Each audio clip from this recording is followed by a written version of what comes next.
Hello everybody, and welcome back to our playthrough of Aeon Trespass Odyssey. I'm Emerging Boat, and today we are on day 18 of cycle 3.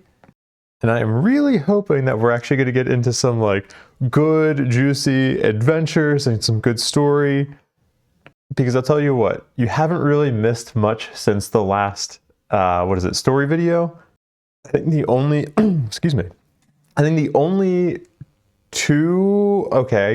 so I had one regular adventure on the tile that I'm on right now, and then I had one R&R adventure down here, but otherwise, since we last were down, I think we ended our last adventure video down on this tile because it would have made sense because of the loop end, or somewhere around then. There just hasn't been a whole lot to happen. We are still looking for Daedalus's lighthouses to light them.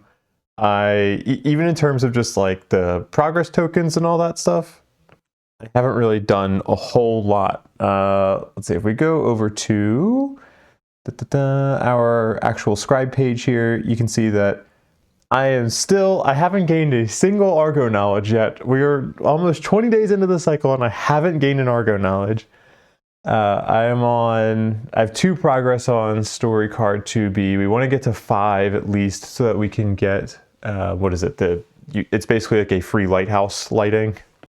So that'll at least help us advance our story card there. But at some point during the cycle, I'm going to have to start putting more progress tokens on Inwards Odyssey because I was expecting to get some Argo knowledge by this point. Let's see, if I go to our timeline, we have a loop end event coming up tomorrow on the next in-game day. And actually, let me jump over to this view. Let me turn down the light so you can kind of get a better view of the map here. I think I just need to turn off that light for now. And I just created a new scene, so let's see if this helps with being able to actually allow you to see the whole map too here. But this is the map of Delphi that we've explored so far. You can see on the tile that we're currently on in that northeast corner up there, there's that little strand, that little beam of light, so we can expect that we'll see a lighthouse going to the west one space, because that's literally the only direction that we can travel right now. And this is current time Delphi. We've seen some of these portals. For instance, right here we have a portal. Here we've had a portal, and you need different structural technologies to be able to travel through these different portals, these warps in time. I think we're close to being able to unlock one of those technologies. They require a certain number of map tiles being explored in a given time period in Delphi. So this map looks relatively small compared to some of the other cycles that we've seen so far, cycles 1 and 2. But it gets bigger and more complicated, so we will probably be seeing that, maybe not in this adventure video, but fairly soon here. Before we continue, one minor point of correction. I mentioned this in my last battle video. Go to this view. I had at some point gained a Mnemos node for Dastan for his Fated Mnemos, and I don't think I should have because he had the fractured condition, or he's had the fractured condition for a while. And I totally forgot that when you are fractured, you cannot gain nodes for your Fated Mnemoses. So I did go in and remove that Fated Mnemos node. So he is back to just having no progress on that Fated Mnemos. Let's see, I think we are close to resolving, not Circegard, we're close to resolving a Fated Mnemos for, what's his name, Otis 0. He's got 2 of them, so he's not home free yet, but we'll at least be close to getting rid of this Mnemos that forces us to use our movement to move at least 1 space during our turn, which has been really, really annoying to me. But otherwise, I've had some small things happen since the last video, but nothing too crazy. I didn't really do a lot of notes on recap because there wasn't really a whole lot to recap. So anyway, let me go in and turn back on all of our lights here. Then we can go and take a look at the combat technologies that we have, because we do have to do, I just got I don't know if I mentioned this already. I'm already losing track of what I've said in the video, and what I haven't said. But I just got out of a battle with Harpy level 2. I didn't record that one. I'll record the next fight with Harpy level 2, but I was just doing a little bit of the game without recording, because sometimes that's fun for me. But yeah, we have a combat, research for combat that we can do today. Let's see, Dehaka phasing still sits there. Will only be useful really at the Dehaka fights. Delphian Siren weapons. Those could be good, though I'm not hugely prioritizing them. The Hypertime Oracle sighting has some good items in it. Specifically, that Glacial Fabric can be incredibly useful, especially when we face the boss primordial of this cycle, the Sun Descendant. But we have not seen him yet, and I'm trying to remember if that's a problem. Like, should I have seen him already? I don't know, 20 days in, but this is also a longer cycle. I think that we said this timeline goes up to 90 days, right? Yeah, 90 days. Okay. But anyway, go back to technologies here. Quantum Armory. I have not looked at this one yet. Immediately equip one weapon from the Argo Armory. You may swap it with one of your currently equipped weapons. You may use this ability as a free action or when you are about to perform a bonus attack. 2 charges. So that could be nice. Especially nice for trying to face the Harpy. I think, however, let me take a look at the Delphian Siren weapons again. I want to look at those to see if they're good. They're good, but I would say they're comparable to what's it called here? The weapons from like the Nietzschean weapon technologies, if you are able to meet the ambrosia, like the bonuses you get from having a lot of ambrosia from those weapons. So if you have a lot of ambrosia and you're unlocking the benefits of those Nietzschean weapons, I think the Delphian weapons are somewhat comparable. So I'm going to go with the Hypertime Oracle sighting. And I think in this cycle, I'm probably going to end up bouncing around a little bit more between the Oracle and the Harpy. I don't know. I didn't like this. I didn't really like how it turned out in cycle 2 with spending so much time going after the Chimera and then coming back to the Cyclonus. I just felt like it took me so long into the cycle to get some of those cycle 2 Argo-bred Titans. So I don't know, I'm just gonna kind of go back and forth a little bit more in this cycle. So we'll probably, our next fight, the next timeline battle I do will probably be against the Hypertime Oracle, and so in this case, some of these technologies might be more useful. So let's do Hypertime Oracle sighting. And let's take a look at items that we're getting from this, and I'll have to check my, what's it called? Not zoom level, focus level on this camera, because it's a little wonky today. I've had to set it to a value that I don't normally set it to, but I mean, that looks pretty good. We have the Glacial Fabric, which gives bypass, and for a Fate and Exhausting, you can glaciate an adjacent space, which is awesome for being able to block, what's it called? Laser attacks, if you try to set yourself up to be able to be kind of like shielded with a glacier. Then you have Parallel Anchor. Reestablish your time anchor. You may use this ability as a free action or at the end of your turn. That can be awesome for trying to get your time anchor out of harm's way, so making sure your time anchor doesn't get swallowed up by the time front or eaten by the Oracle, which we will see. I think the Oracle gets that trait where it can consume time anchors. I think it gets it at level 2, so I think we'll be seeing that in the next battle. So Parallel Anchor can be good for making sure you don't get totally screwed from time clocked. And then Timeline Synchronizer, move the top BP card from the BP discard to the top of the BP deck. So somewhat similar to Precise in some ways, but maybe a more helpful effect too if you can. There will be other things, or even that Argo ability that we can research, but the ability at the bottom where you can spend 2 fate and discard the card to move the top card from the AI discard to the top card of the AI, or the top of the AI deck. That can be very nice. Although it's hard to plan around that, it can be very nice if you can just kind of make it happen in an emergency situation. So all pretty interesting gear cards here. And for now, I'll just put them in our things that we can craft, but I don't think I'm going to craft anything just yet. I will wait until we have more resources and before we come up to an oracle fight.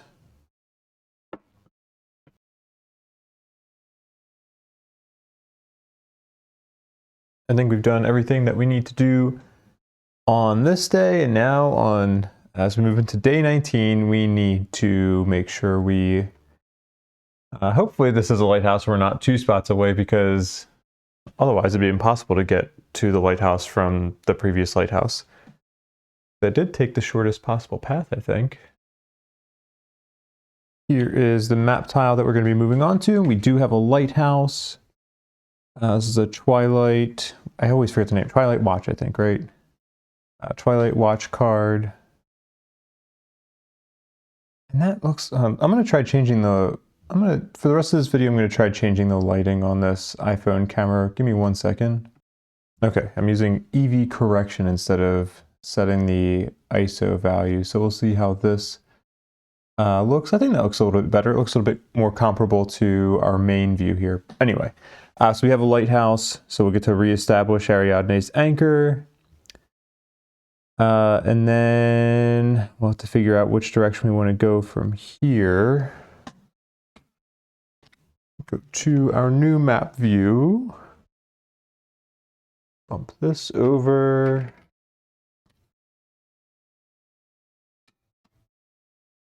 And all right, nothing else really going on here, right?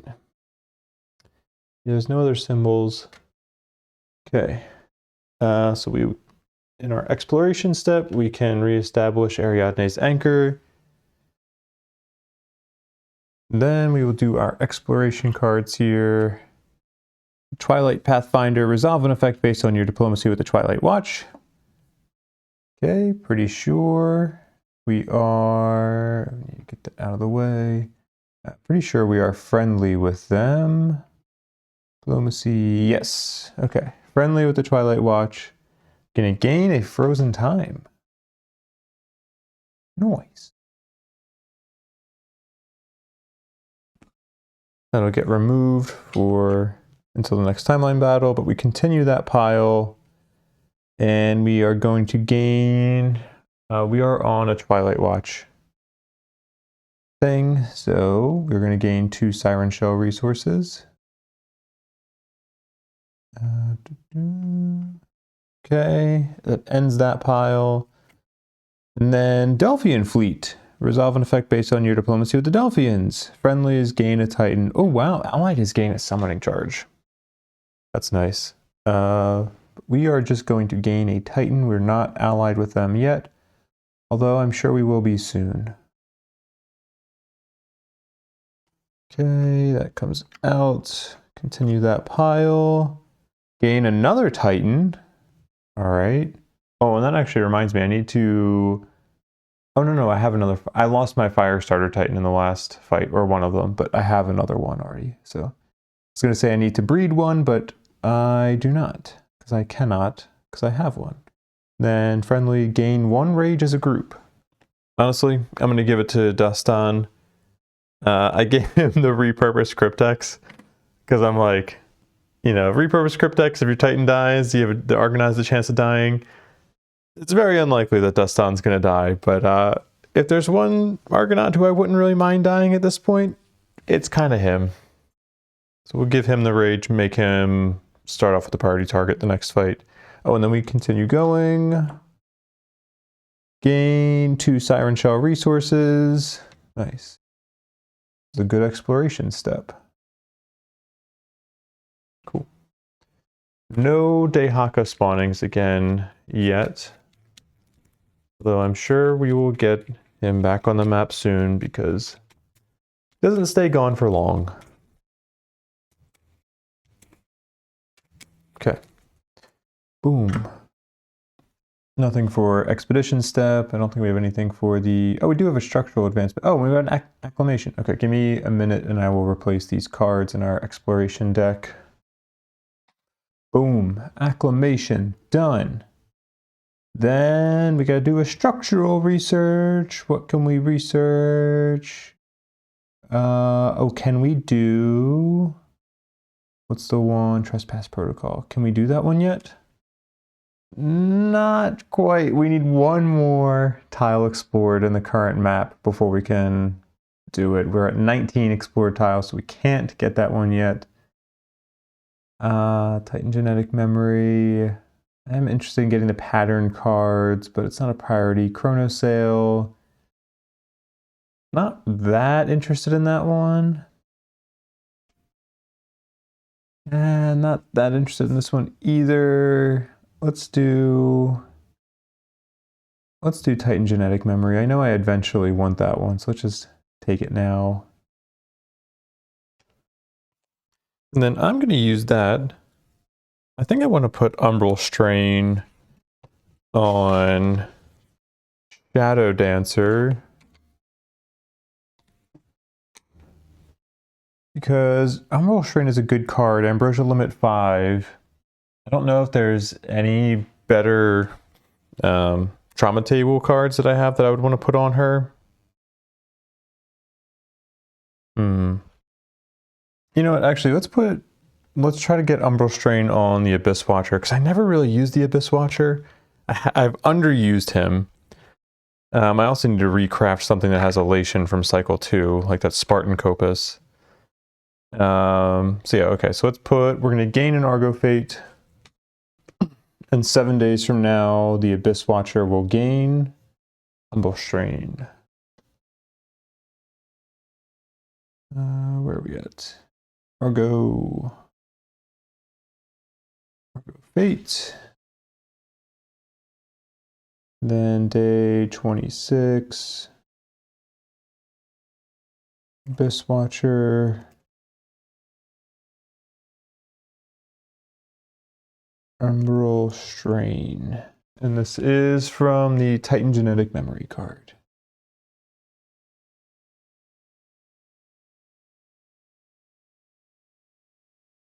Also, while I'm thinking about it, I'm going to craft that Spartan Copus from Cycle 2, just so I remember that I have it.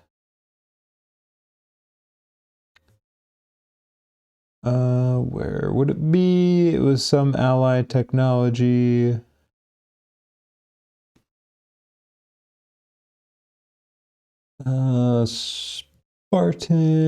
Spartan Copus, here we go. War Machine, Violent Ambrosia. Yeah, sure, those are all Cycle 2 resources that we don't really care that much about anymore. Scrolling on this is a pain. Okay, bring it back to current cycle technology. Okay. So we did our structural research, we did our acclamation. I think we're ready to move on to loop end and gain our doom. Oh, also our counter up here for our lighthouses should go to 3 because we found our 3rd lighthouse. We gain 1 unavoidable doom. Doom, doom, doom, doom. Then we will move on to our next day. And I mean, we probably want to go north because north leads us to a Twilight Watch map tile. West leads us to a Sun Airs map tile. Let's use our Hemiolia to scout west just to see if there's anything interesting that we'd be missing if we did not go that way. So tile 22, you're going to reveal I guess I'll show it in this view first. There's a progress token that'd be nice to have, but and we can continue going west or south there. But nothing else really interesting going on there, so I don't really think I'm going to feel bad about missing that.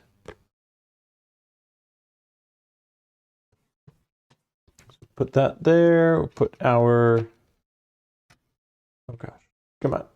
There we go. We'll put that marker there. And then we instead will go north. Tile 27.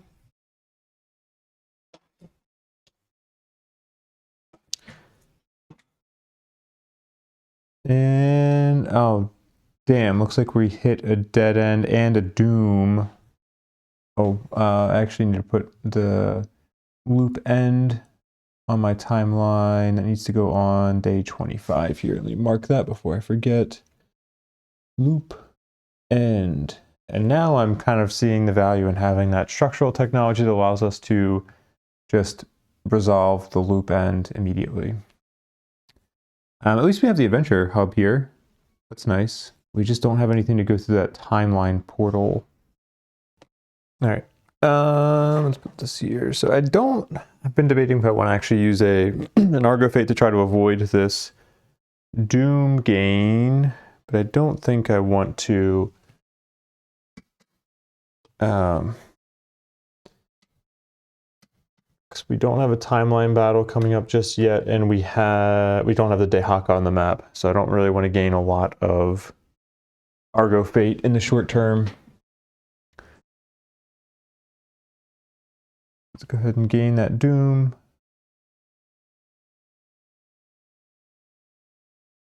Then we'll do our exploration. Well, maybe we're going to be getting the Dehaka on the map soon. Pre-Eschaton Foundry, not denounced, so we just get 2 Daedalus Machina resources. 2. And then, next pile. Yep, Dehaka is coming on the map. And not at a great time because I'm going to have to be backtracking. But we get 2 Siren Shell resources. Maybe I should have gained that Argo Fate to try to avoid the doom. Alright, let me shuffle these in and I will get the Dehaka on the map.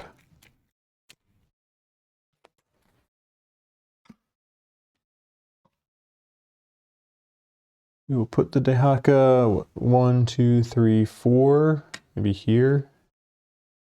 Oops. There we go.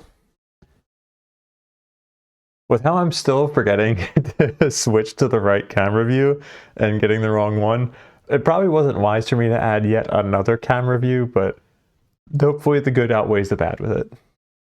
And I actually need to pull this down a little so we can see the whole thing. There we go. There's our Argo. There's our ship. Nothing to the north of that space, so I don't think we need to adjust that just yet, although maybe I'll end up adjusting this view a little bit.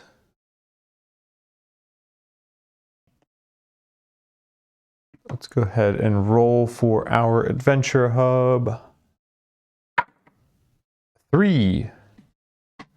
What does that leave us with? I think we can still do road less traveled here, right? Road less traveled. Yeah, all right, cool. I have been close to being able to knock this one out. Argo Adventures. Oh, not as close as I thought. Oh, okay, that's right, because my last adventure was on Children of the Sun. Road less traveled. Here we go. We have to do Merchants of Hope because it's the only one we don't have a fated box checked next to. And it's going to be Fate. Fate, Fate, Fate. It's going to be Spewed by the Abyss here. M14. Put that on our timeline.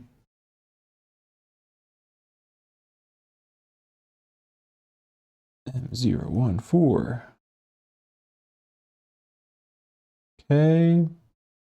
And I have to reveal that ability. It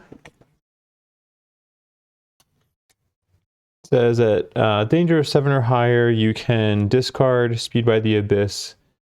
When you are about to draw a trauma card, gain Ambrosia tokens instead. 1 for minor, 2 for major, 3 for grave, and 4 for an obol. Okay. That's cool. I was going to say it combines well with the abilities from levels 1 and 2, but it doesn't because you have to discard the card so you don't get to use the level 1 ability.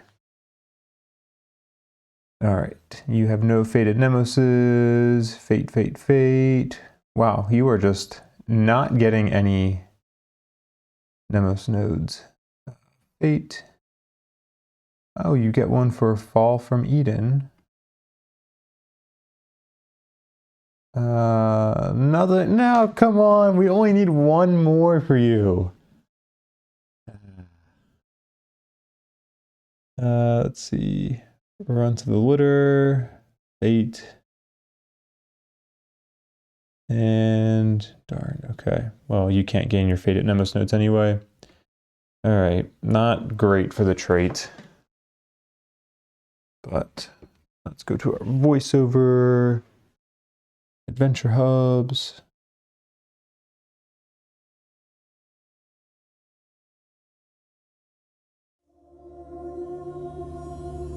You gather a team to follow up on a rumor of a potential rift to another time and place. You still don't know what you are up against or how exactly the twisted timescape of this land works. The more you can learn about these portals, the better. A group of sun heirs is already there. Men and women dressed in light robes with embroidered sun designs. What surprises you more than the lack of priests of Helios or oracles is the presence of so many Delphians. There is a village nearby. It could be a coincidence, and yet something doesn't feel right. It takes you a few minutes to realize the sun heirs are converting the Delphians. A woman with long dark hair stands with her arms outstretched, touching as many Delphians as she can. Her smile is warm and her posture welcoming. Her words seem to soothe the souls of those around her. You've met charismatic people before, but she is on another level entirely. You also notice that many of the Delphians still hesitant as they listen to her with frowns on their faces. But, Laius, are you really certain Helios will accept us? We've never worshipped him before, someone asks. Do not fear, my brother. All are welcome in Helios's light. It will warm you, nurture you. The more you listen to the sun heir proselytizer, the more convincing her speech becomes. You cannot help but feel conflicted. While it doesn't look like brainwashing and the Delphians are perfectly able to make their own choices, the morality of the situation bothers you.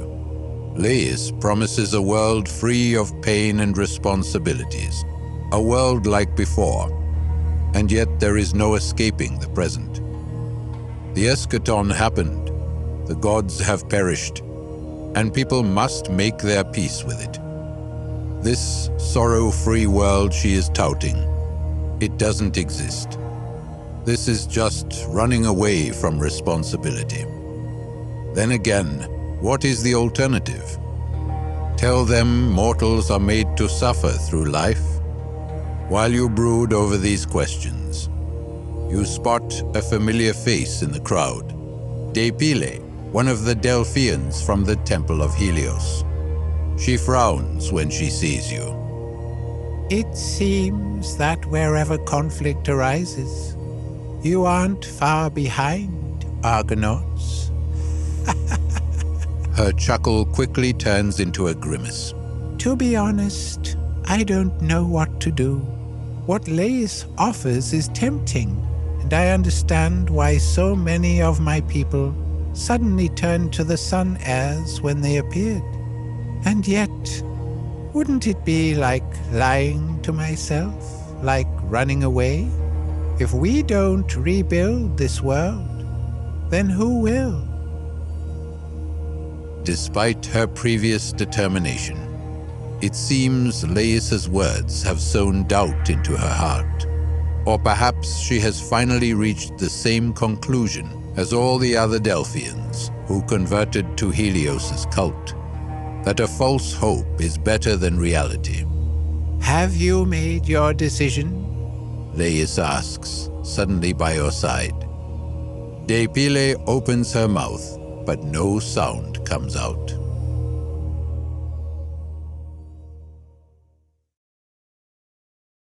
Two options. Number one, As tempting as it may be to escape your responsibilities and live in a world without sorrow or worry, such thinking will only get you so far. At the end of the day, the world still needs rebuilding. People must still move forward. They need to think for themselves and take responsibility for their actions.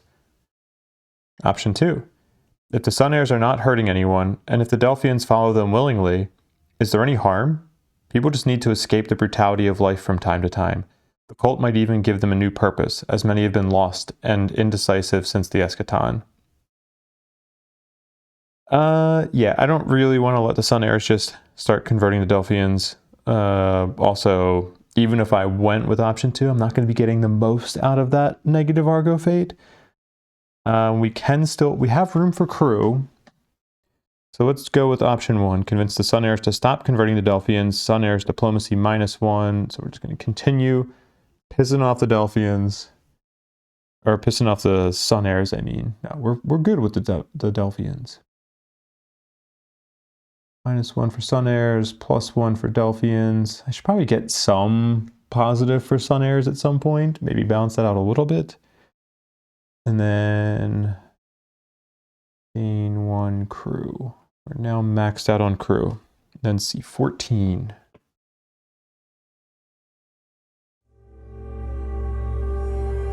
While Deipyle exhales deeply, Lais only smiles. She seems to study you for a moment before stepping away. Very well. I respect your opinion, strangers. Our goal is not to cause trouble or discomfort. She glances at Deipyle, who averts her eyes. Yet, we will not abandon those who wish to convert to our ways. With that, she goes to speak with her fellow Sun Heirs. They leave shortly after with some of the Delphians, but you are glad to see that many stay. Once again, you have stepped in when I couldn't. Deipyle lowers her gaze before looking at you again, a fierce determination burning in her eyes. I will not hesitate again. It is time we started rebuilding this world. It is time to move forward. You are glad to see her so motivated, but you cannot help but wonder if she will stay true to her word. As you are about to return to the Argo, several young men and women approach you. They overheard your conversation with Lais and wish to join you on your adventures. You could always use more people.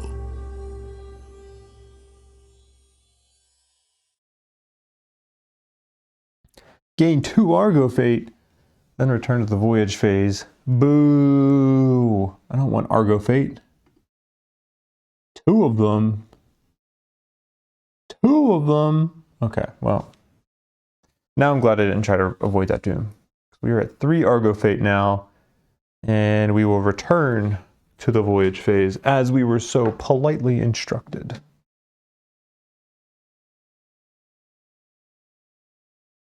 Then what else was on our timeline for today? Just the one Mnemos. Mnemos checkpoint. What is it called? Mnemos breakthrough. That's it. Okay. Voiceover. Mnemos breakthrough. This is a C2 spewed by the abyss. Yeah, Mnemos breakthroughs. Oh wait, we need the paragraph number. 0, 1, 4.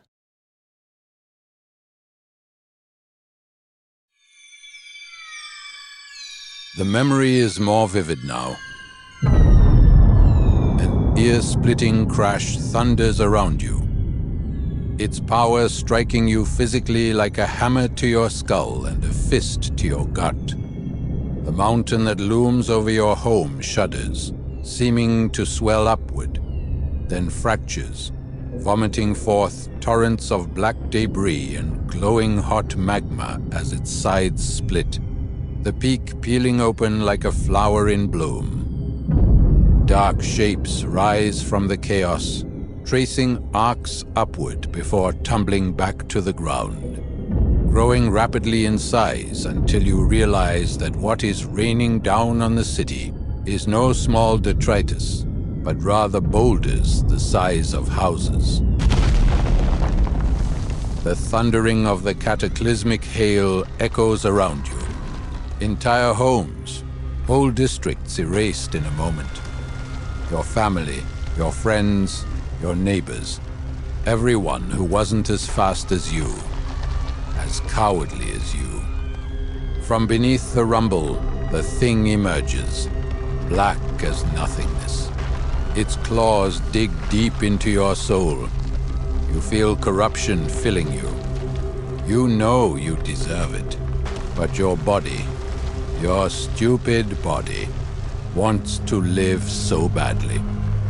It forces you to move, forces you to run. You scream in anguish but do not stop, even as your whole world crumbles around you. What's got into you? The words snap you back to the here and now. You almost got yourself killed in a bar fight, one you instigated again. A death wish. Your head spins. You are forced to clench your fist tight, fighting the urge to swing at the one who stopped you. Your beloved, the one who helped you piece your life together after the eschaton. Around you, your friends have grown silent.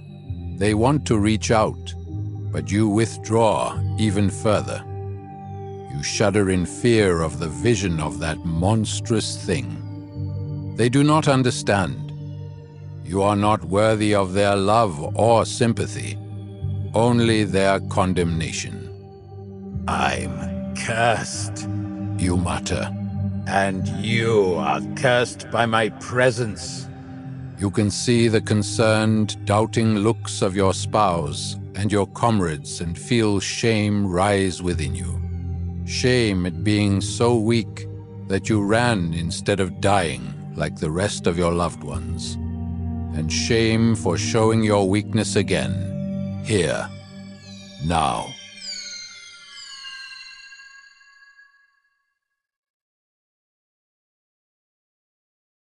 During the next timeline battle, you cannot voluntarily end your movement adjacent to another Titan. Oh, dang. Okay. Note breakthrough M24 on your Mnemos track. Let me put a little tag on him to remember this, or try to remember. And we'll put his stuff back.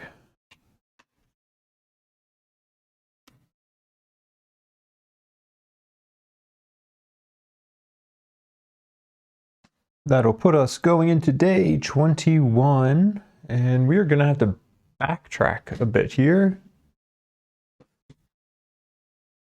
We'll just go south, back onto tile 26, and onto the lighthouse, and then I think on the next day we'll go west.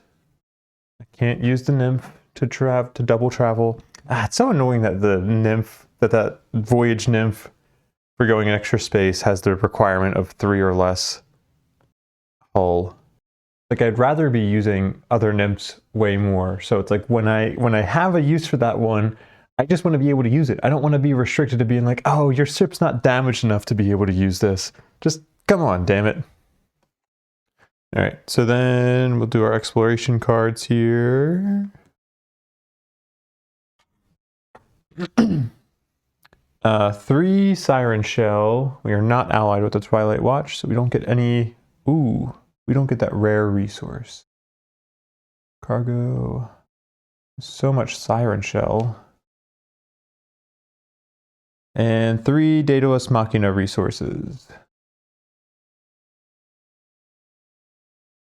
Okay. Oh, and then we have 1 adversary activation symbol, so we will have to move Dahako 1 space, which I will do right after shuffling these cards.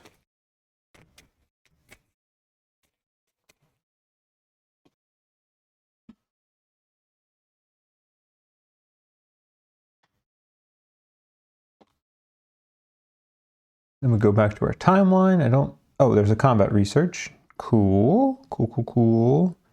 What do we want to research?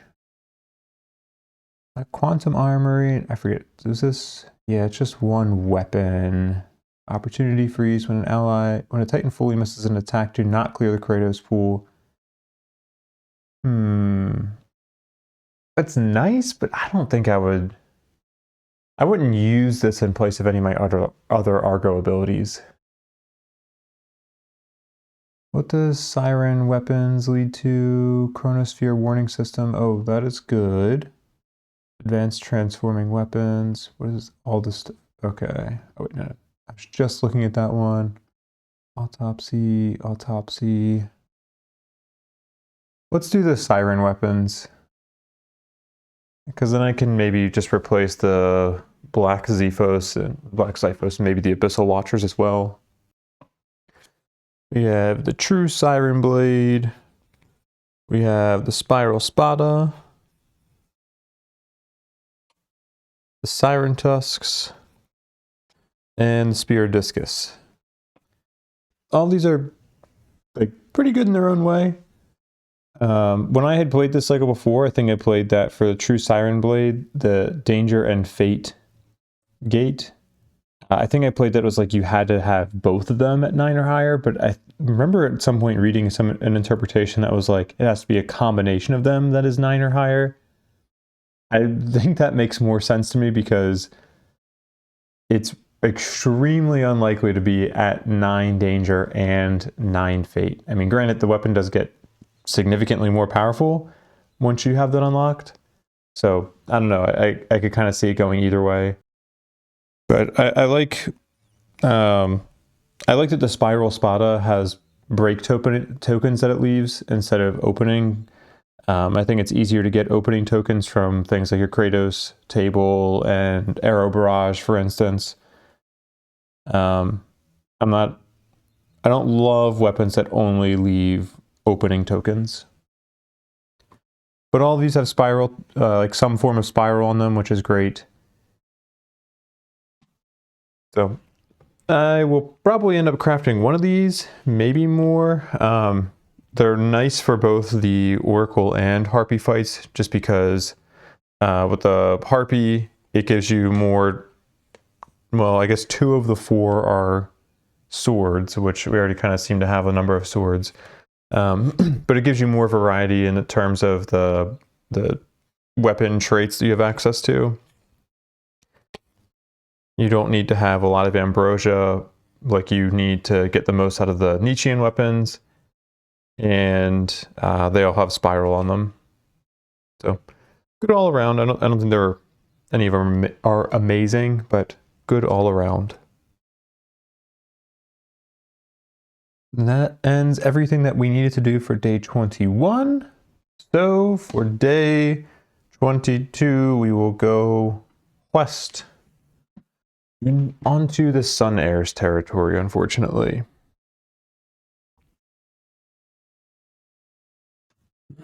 Let's try to do a roll for diplomacy to see if we can get our ship back.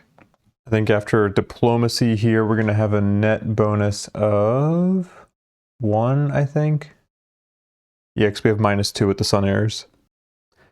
So we need a 7 or higher to safely get our Hemiolia back. That's a 4. Our Hemiolia is destroyed. We will have to rebuild it.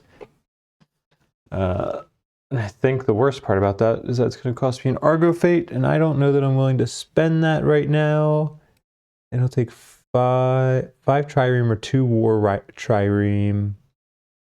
And it takes 4 days. Okay, so let me put this underneath the card so I don't forget that it's destroyed. I'm not going to rebuild it right now, but maybe as I get closer to losing Argo Fate, I'll do it. Then we will get a progress token as well. Throw that on our story card. And do our exploration. 3 Siren Shell resources. Well, there's that rare resource again. I feel like I shuffled these. But again, apparently I just suck at shuffling, so who the heck knows? Wait, are these well, whatever. All right. 2 Siren Shell resources. And we have to gain a fate. Screw it. I'm giving it to Destan just because I kind of hate that he's fractured, and And has that no crit chance faded Mnemos. And that's all we have to draw for that, and our adversary moves closer one space.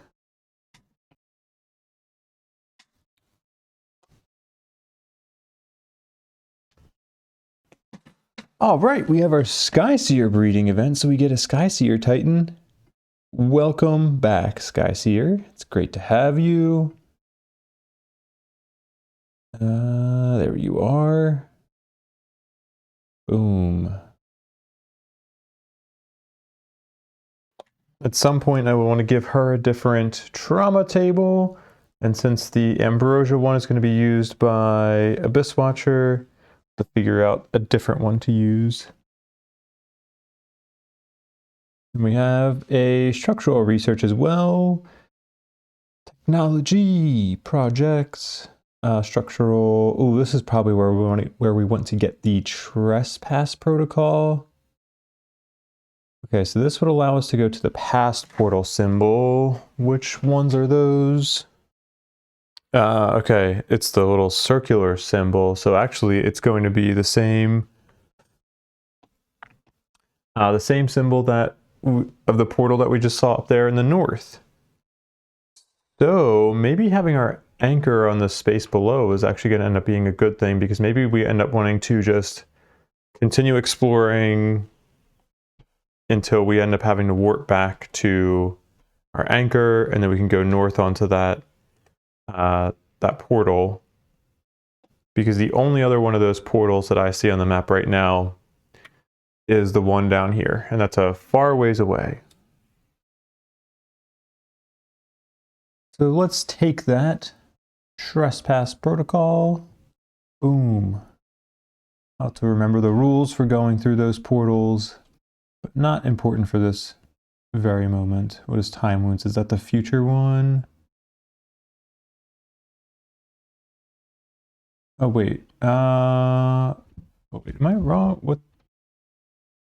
What is the difference between a time wound and... Okay, I need a second.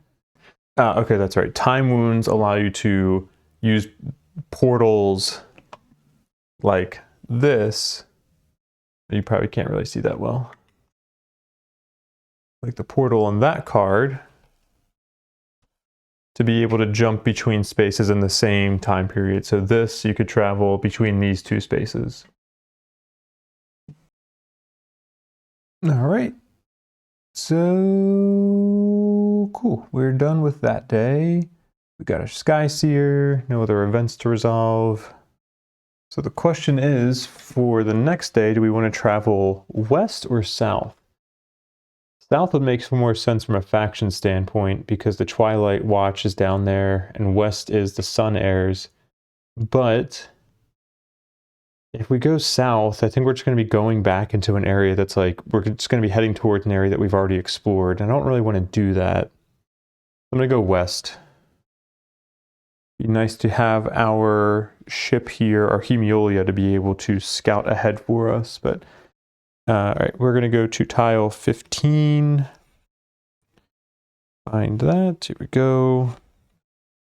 The angry looking sun symbol on it.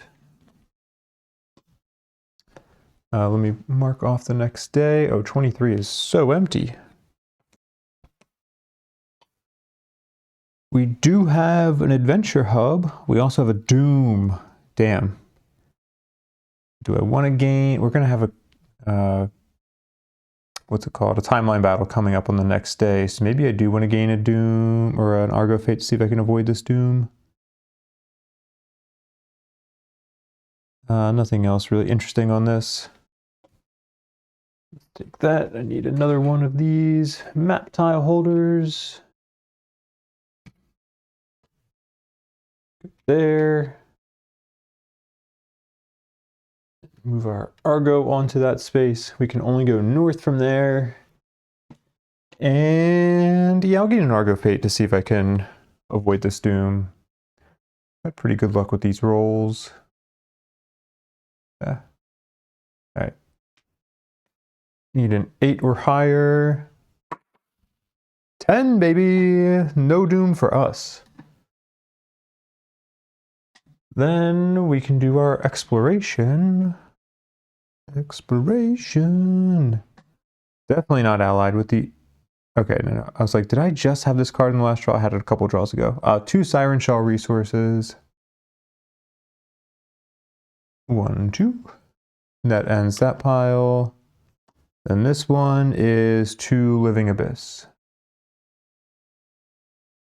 We removed, during that acclamation, we removed a number of our Living Abyss and Ocean Skin cards. So hopefully we won't be getting as many of those resources because we just haven't really been needing them.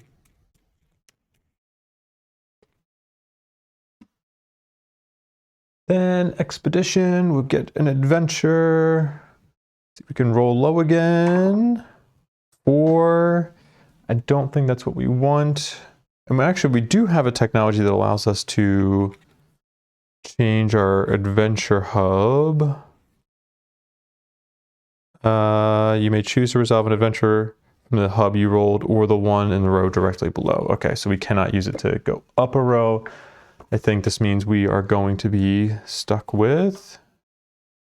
What's it called? Yeah, Children of the Sun. Nope, not that. Did not just get a Nietzschean core. That would be nice, though. I don't really have any use for it, but... what we got? Adventures, Children of the Sun. And we need a roll for this. I assume I should open this up, though. Let's see, Children of the Sun, page 52. I can get the roll table. There we go. All right, any of these are viable options. That's a 2. Thaw and Frost. Family. I don't think that's going to help us out with any of our fated Mnemoses. Come on. Family, nothing for Leocules. Family, we do have stuff for Circegard. Nice, we're chipping away at Mesalliance. A useless Mnemos. Although Life of Regret is also going to be useless after cycle 3, so yeah, I don't know. Hopefully, I guess best case scenario, we would get this card again for another Argonaut this cycle. Family, Familia. I don't know the word for family in any other language. So already ran out of options there. Wow, I don't have family anywhere.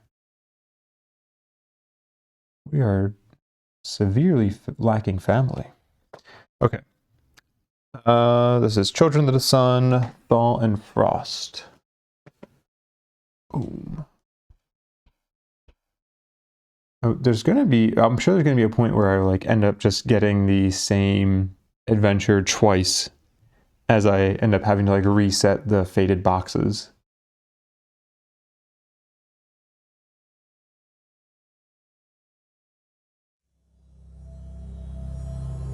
As you walk into the heart of the village, you come across a stirring commotion as 2 groups of townsfolk stand off with one another.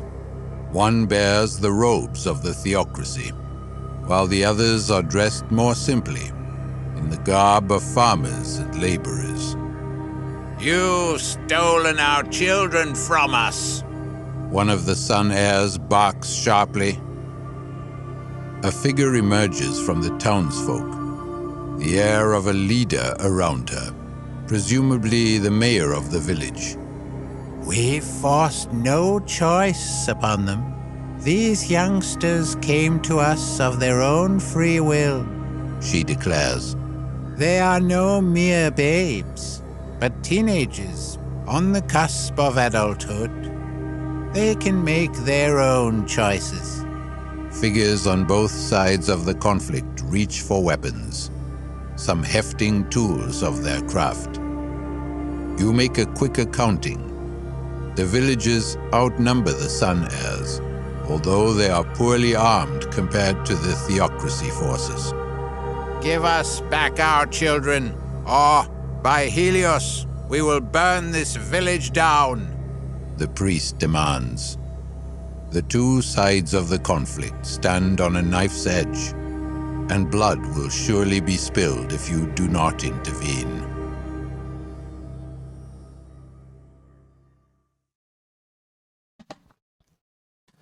Two options. Option 1. These teenagers likely face a lifetime of religious indoctrination and conditioning. You can save them from that, even if it means separation from their families. Side with the villagers, convincing the Sun Heirs to let the teens stay. Option 2. Regardless of the beliefs these Sun Heirs fanatics hold, it is neither your place nor that of the village to separate children from their families. They belong with their parents and loved ones. Convince the villagers to return the children to their families. Sun Heirs diplomacy +1, Delphians diplomacy -1. I mean, this is kind of tough without having the ability to talk to those kids. They're not quite adults yet, so it's like, can they really make this choice on their own? But they're trying to escape. If they don't really want to be subject to that religious indoctrination, let's go with option 1. We will side with the villagers, convincing the Sun Heirs to let the teens stay. Twilight Watch diplomacy +1.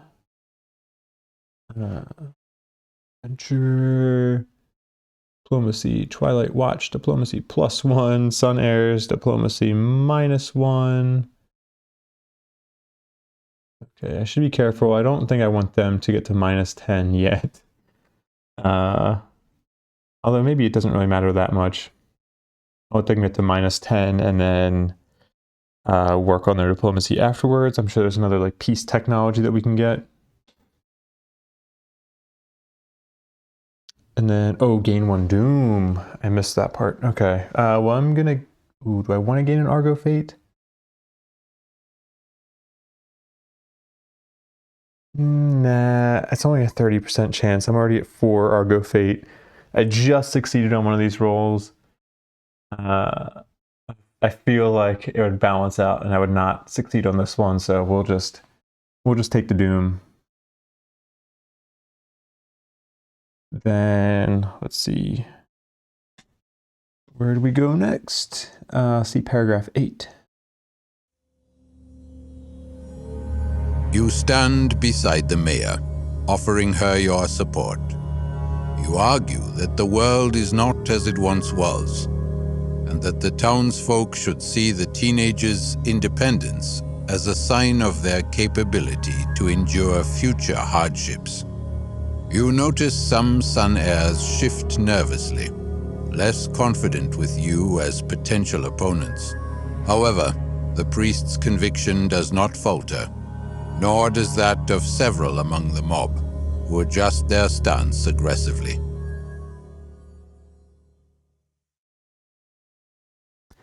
We have a test here. Each Argonaut tests Fury of 7 or higher. That doesn't seem too bad.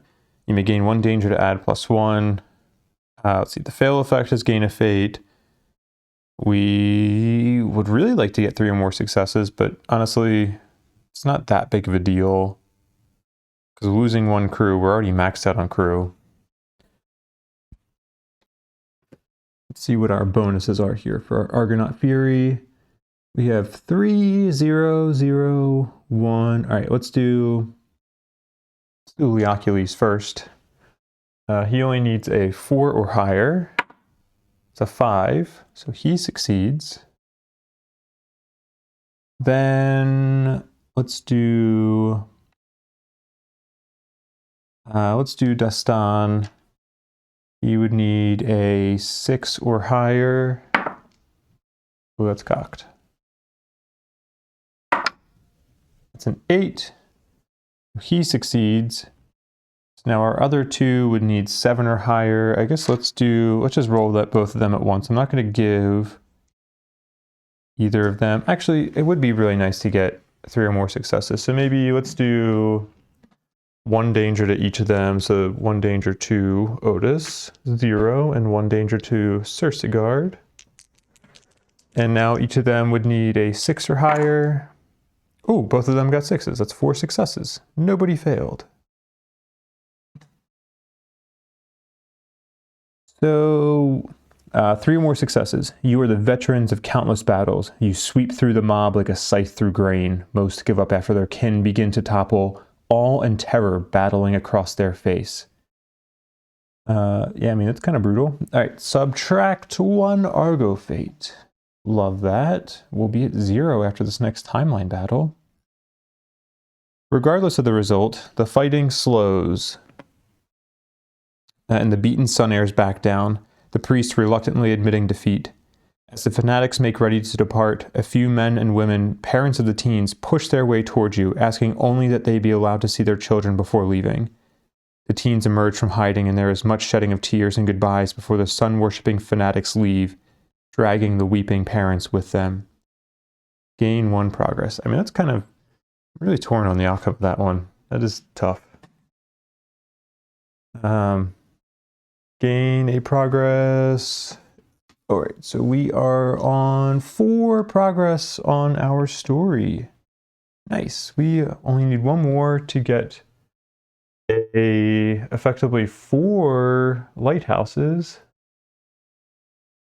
All right, that's cool. Timeline. We had nothing else today. Uneventful day.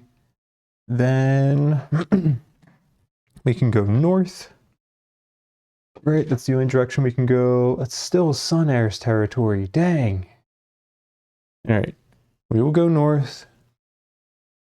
You know, we continue to make the Sun Heirs angry with us. Guess get it out of the way before we're at war with them. Macro. Is our next card. We have a frozen time symbol on here. Oh, did I add my frozen time from before? I did, okay. We have a frozen time symbol, we have a Titan symbol. We have nothing else. Ah, man, and then west of that is going to be another Sun Heirs tile.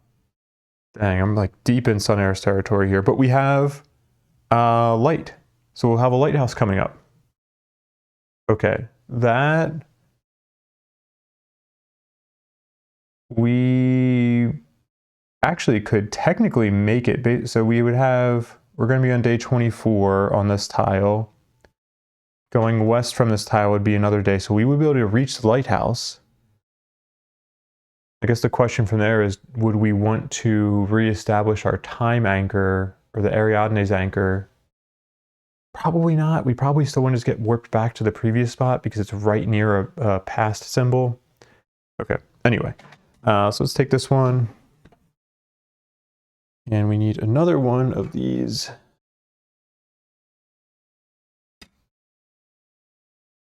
Okay, there we go. Put that there.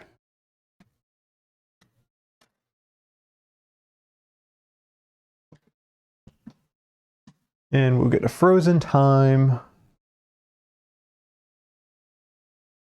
Frozen time, and what was the other thing? A Titan. Titan. Okay. Then it's time for our lovely exploration cards. Gain 2 living abyss resources, and then there's something happening at the bottom that I haven't read yet. Denounced or worse. Gain 1 rage as a group. Gain as many danger as a group as you have total rage as a group. Okay, so we'll only need to gain 2 danger at that point. The rage, let's give that to... Let's give it to Otis.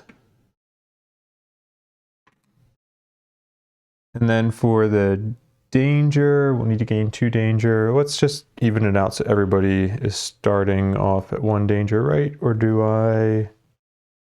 Yeah, I think that's fine. 1 danger. 1 danger. All right, that ends that pile. Next pile. Gain 3 Hyperborean alloy resources. We are not at war yet, so we don't have to lose all. No adversary activation symbols. All right. Actually, we're going to be not moving our Ariadne's anchor.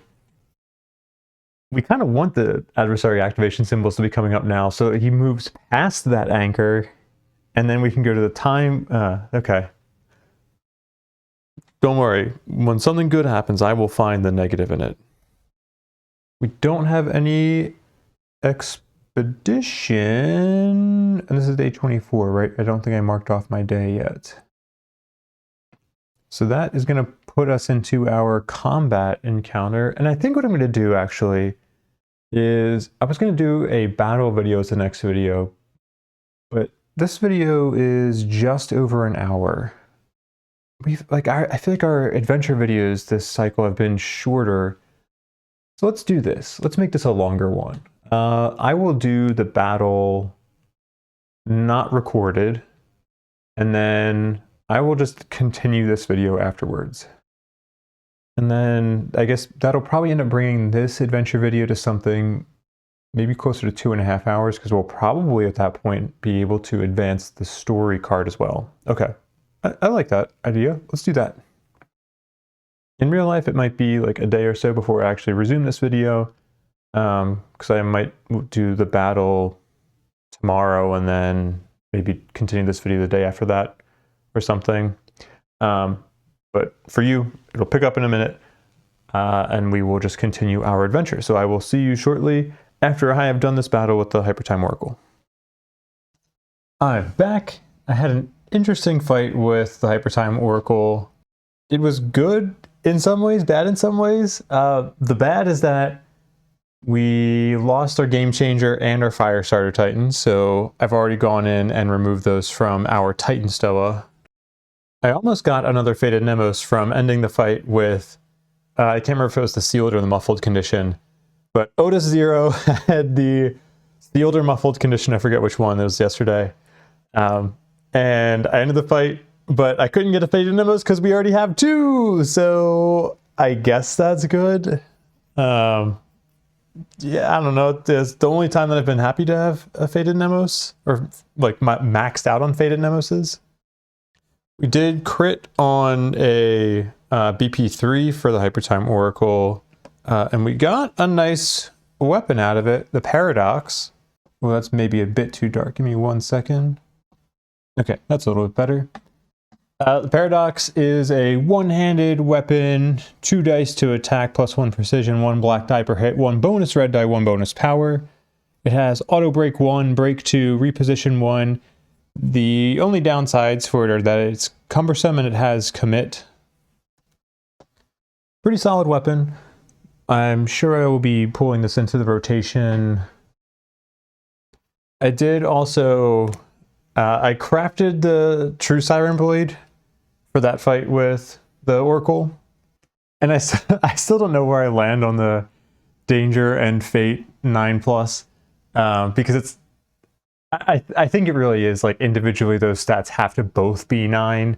I think that the 9+ is just because they use that 9+ notation everywhere. Like anytime there's a gate, it's always like X+. So I think that's just standard, because to me, being able to say the combination of Danger and Fate to get that extra power, I don't know, it felt a little bit too strong. I didn't actually use it like that in the last fight, but I was like, there were times where I could have used it like that, and it felt like it would have been too much stronger than the other gear on that technology card. So, just my 2 cents. I think that's about it in terms of exciting things that happened.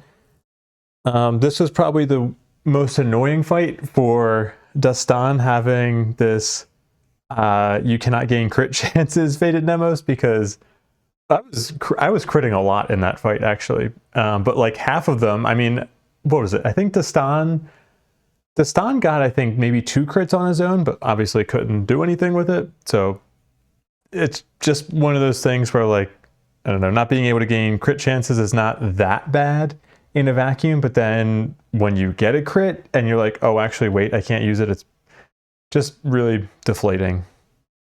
I do actually need to do the roll for front lines for him, because Firestarter did die and I did not do that roll yet. So we need our yellow die here. Okay. On a 1 he dies, on anything else he lives. Okay, he lives.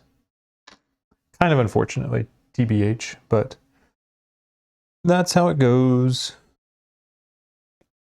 Let's pull up our scribe app and see what else we have going on for today.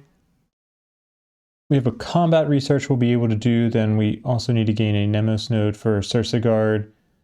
Before I do those things though, I want to get another Firestarter Titan brewing. I want to get one. Do I want to spend a core or do I want to just wait it out? Where are my cores for Cyclonus? I'm just going to wait it out. Let me put him, let's do this. Let's say, I'll wait out Firestarter. So we'll do Firestarter 10 days from now, 34. I would say the same thing for Game Changer. Firestarter Titan. Sorry, I can't type and talk at the same time. I would say the same thing for Game Changer, but I don't really want to wait 20 days for Game Changer. I do like kind of having these, I do sometimes like using the breeding technology as opposed to the cores just for the sake of being able to swap out the Titans when I'm not having Titans die so much and I'm like using the same Titans over and over and over again. But 20 days is a long time. I don't think I want to wait that out for Game Changer. So let's do the instant breeding for him. So we'll lose a Pursuer core and then we need to lose 2 Dreamwalker Titans. Change you to dead. I wonder if we're going to get an Argo knowledge at some point because I was just thinking about that and I was like, I'm still at 0 Argo knowledge on what, day 24? Holy shit, that's crazy. That is honestly wild. Okay, Game Changer. This one I will not have the +1 precision with what's his name? Leocules. It's a shame, but you know, we used the heck out of that bonus for a long time now. It was like, what, we got that like halfway through cycle 2, maybe? So I've been using it for almost an entire cycle worth of time. Yeah. Time for Leocules to stop using Game Changer Titans. Let's gain our Mnemos node for Circegard first. We wanted to do Mesalliance, right? Yeah. Okay, M002. And do I want to do that effect for somebody else as well? Do I? Who would I want to do that for? I could have try to get like Dustan or Otis 0 to retire soon.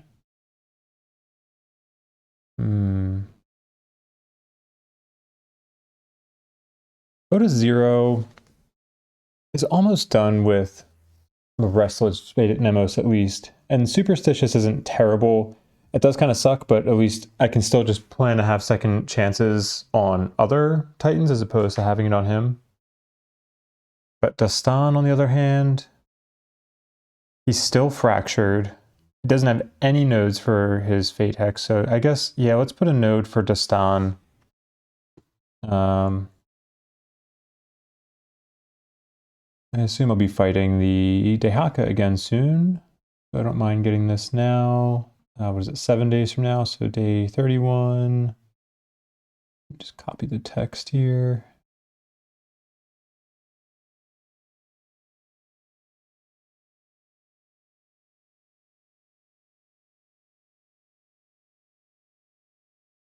Boom.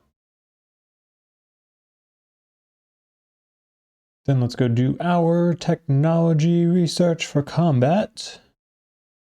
Combat. Let's see, we have advanced transforming weapons. Oh wait, this? What? Advanced transforming weapons grants returner Titan, not Hypertime Oracle autopsy. Give me 1 second. I'm going to check this with the real cards.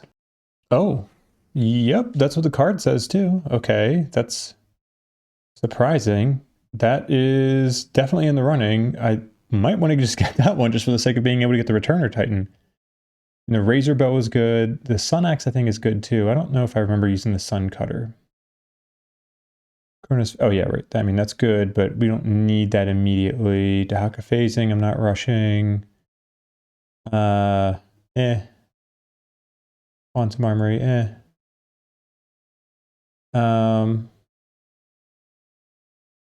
Oh yeah, okay. I haven't fought the Sun Descendant yet. When is that gonna happen? I don't remember. I'm surprised I haven't fought him already. Let's do Advanced Transforming Weapon, just for the sake of being able to get a Cycle 3 Titan. Alright. Grab that technology. Then we will look at each of the weapons on here, and after we do the weapons, then we'll take a look at the Returner Titan. Go ahead and slide some of these over. But yeah, I'm not going to say the stats for each of the weapons because you can read them. But I will call out that each of them has the transform ability on it. But in addition to the transform ability that costs a fate, you have these tricks. So the Razor Bow has Fail Trick, the Sun Axe has Wound Trick, the Sun Cutter has Trauma Trick. And these are keywords that allow you to do the transform action for that weapon in the middle of an action. So Fail Trick, you can transform it immediately after failing to wound. The Wound Trick, obviously, you can transform it immediately after wounding. And then Sun Cutter, or Trauma Trick, you can transform immediately after resolving a trauma. So this is interesting for one reason, because if you take something like the Razor Bow and you say, okay, well, you're gonna, I guess the Razor Bow, that's a fail trick, but like let's imagine the Razor Bow had a wound trick. Even though this side is cumbersome on it, you could do immediately after wounding, you could wound trick and flip it to the other side and potentially be able to avoid doing the cumbersome. But even if you're not looking at the cumbersome, you could look at something like the opening, like the Kratos tokens you would leave. So for Razor Bow, if you fail to wound, instead of leaving opening 2 and reposition 1, you could flip to this side and you could get break 2 instead. Obviously, you probably don't want to be building around the fail trick mechanic. It's probably more just a, hey, you messed up, but if you need this shield, you can use it. But other ones like Wound Trick, obviously, is something you could build around a bit more, because you would probably be planning on wounding, assuming you are not planning to fail your power roll. You can build around that maybe a little bit more consistently. But these are cool weapons. They're pretty strong. Like Sun Spear, for instance, you can get 2 black and a power. Yeah, these are all really good. What am I doing? I'm just flipping them back and forth. The Razor Bow stands out to me though, because I mean, it has such nice range. It's strong, and this cycle has other things in it that can help make something like the Razor Bow or other ranged weapons potentially even stronger. Oh, and the other thing that I did not mention is that these cards are really helpful against a primordial like the Harpy, because the different transforming sides have different traits on them. So they're really helpful for trying to make sure that your rapid adaptation tokens are not getting like stacked in one area. They give you flexibility without having to say, okay, these Titans have to attack in this specific order for this thing to work out. You can now do a little bit more of, well, this Titan has multiple options, multiple types of weapon cards that they can attack with. So I don't know what all gear of that I'm going to craft, but I will probably craft at least a Razor Bow and a Sun Axe. But before I look at that, let's show the Returner Titan. Boom, there is our Returner Titan sheet.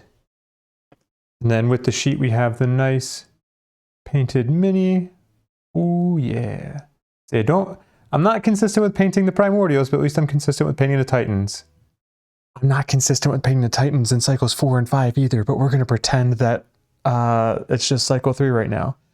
I really like this like shade of blue with that gold on there. But yeah, the Return of Titan is very nice.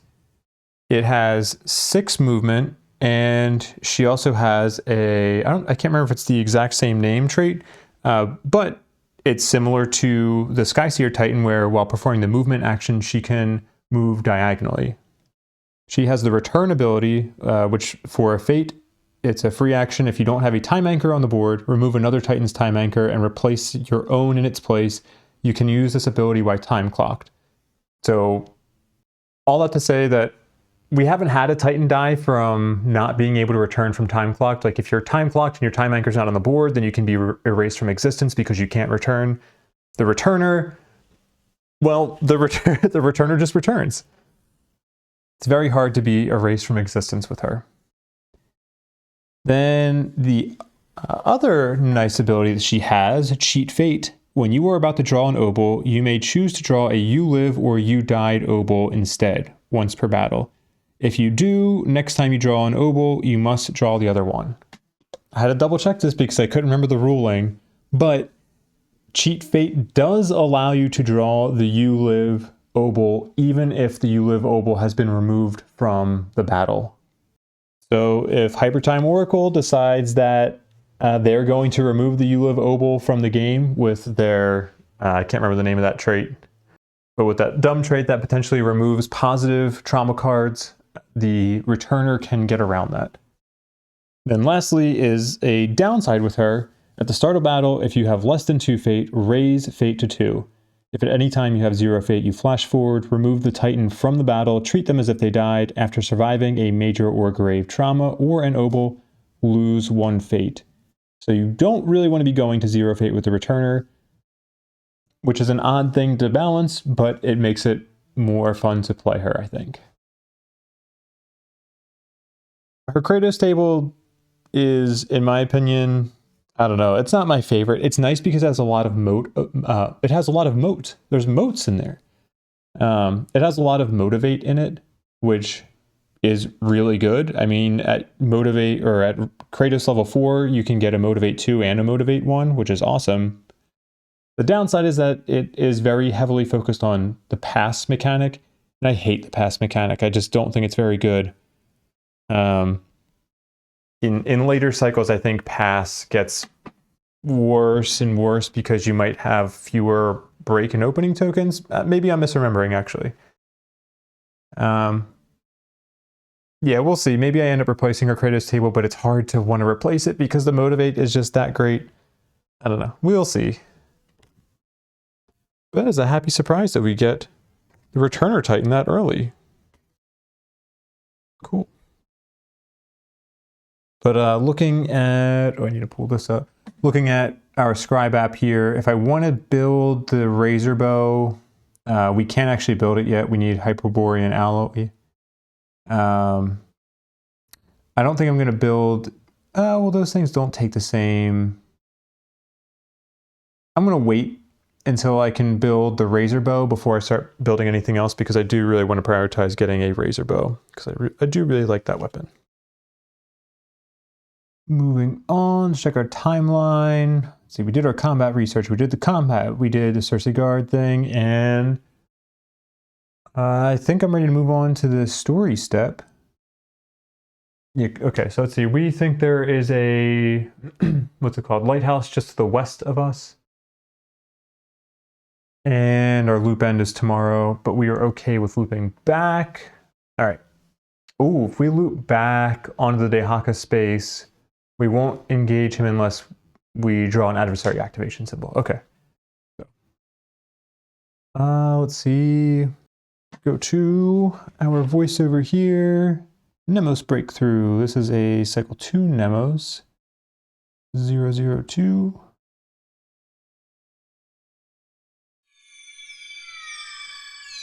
The dream is more vivid now. The sunlight blankets your face with warmth. The wind rustles in the nearby cypress trees. Butterflies flutter from flower to flower, and grasshoppers jump on and off your still body. The sea is calm, and its salty perfume comes to tickle your nose whenever the waves gently kiss the sand. You could lie like this forever.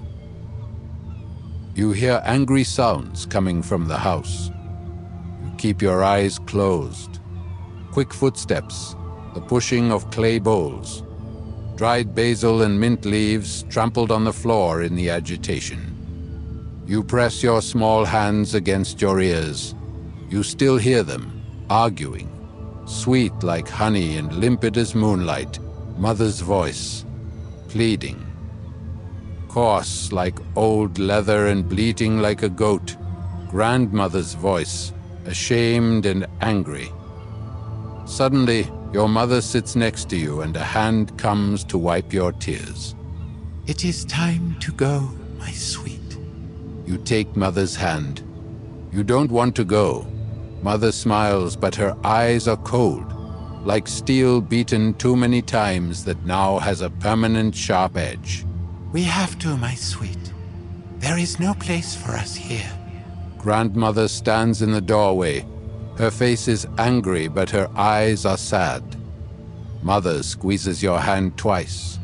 It is for the best. You reach the boat and she lifts you inside. A flash of silver exchanges hands, and she joins you in the rickety contraption while the fisherman pushes away from the shore. Did I do something wrong? You ask, face fresh with tears. No, my sweet. Mother reassures you.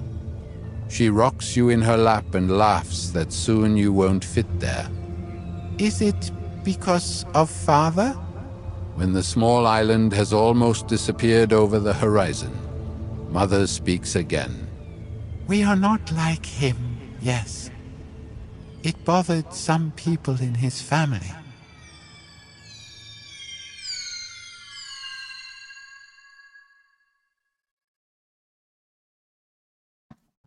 At the start of the next battle, move one space away from the primordial. I don't feel like writing that down, so let's just put a 1 counter die on Circegard's portrait, and let's hope that I remember. But let's expect that I won't. Okay, Mesalliance, go back there.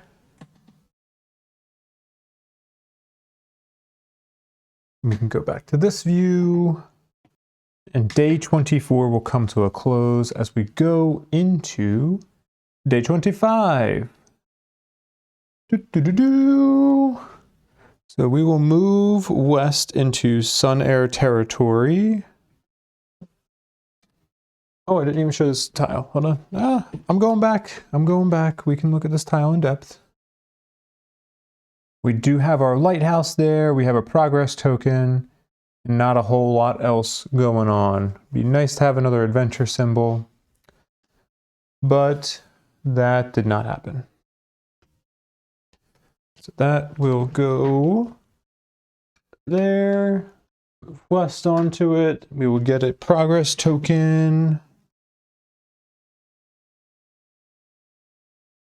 And, ooh, okay, we're already at 5 tokens here.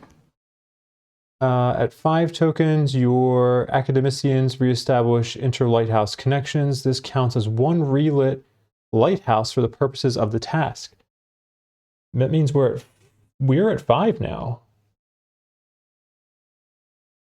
So on the story step of this day, before we loop back, we will get to see paragraph 0017. Okay. Cool. We have to do our exploration cards now. Yeah, I did everything already. And we are on a Sun Airs tile still. Ancient Repository, gain 3 Hyperborean alloy resources. Nice, we do need those. We are not at war yet. We don't have to lose a Titan. We do have an adversary activation symbol.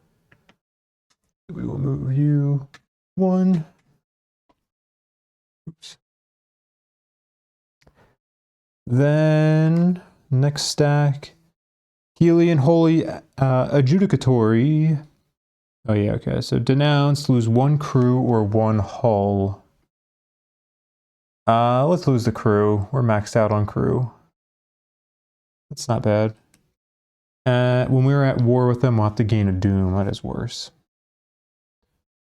I really do not want to be drawing these cards when I'm at high Argo Fate, because I really don't want more Fate at Mnemoses. Oh, and then we continue that pile.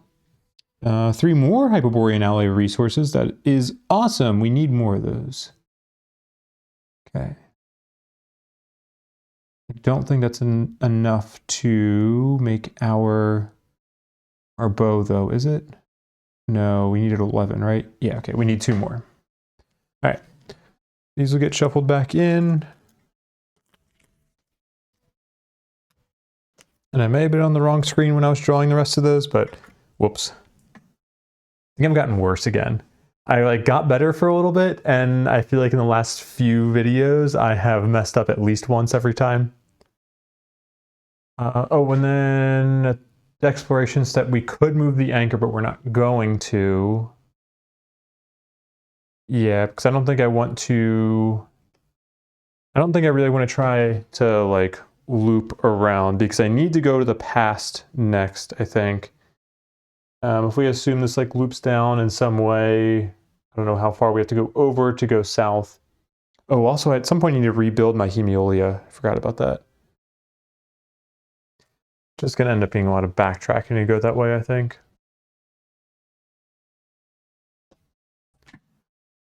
We did exploration. We don't have anything for expedition. We don't have anything for advancement. Do I want to use any abilities that may cost Argo Fate? Possibly. I totally forgot that I could have also been doing this Dreamwalker event this whole time, because it does not cost anything. We just get to write a Dreamwalker event on our timeline every 9 days and get a free Dreamwalker Titan. So I'm going to say I did that. I'm not going to go back and go through all of them. I'm going to say I at least did it 9 days ago. So we'll say we resolved one today. So say Dreamwalker event. And then let's put it on the timeline again, 9 days from now. Dreamwalker event. Titans, add new Titan, Dreamwalker. All right. Well, forgot about that. What else have I been forgetting about? Can't find anything I want to do that would cost Argo Fate. I just have a suspicion that a battle is coming up. Because I haven't fought the Sun Descendant yet, and if I was going to fight him at a key point in time, this feels like we might be getting to that point. Do I have a Warkeeper Titan still? No. Oh, did I not get one back after losing it? Oh, I think before when I was looking at the Firestarter too, I was considering using a Cyclonus core, but that wasn't right. Should have been a Chimera core, which we have 3 of. Oh, I could have spent one of those. I don't even know if I would want to. I'm debating if I want to use the training technology to try to give one of my Titans like Monstaneer or something. I don't think I want to replace Warkeeper's Kratos table though. Let's get a Warkeeper. What Argo bred Titans are we missing right now? Titans. Let's see. From Cycle 3, we have Earthshaker. Oh, we don't have a Maze Runner. Really? Did I not have like a Maze Runner? I could have sworn I had a Maze Runner breeding event at one point. Maybe I lost her?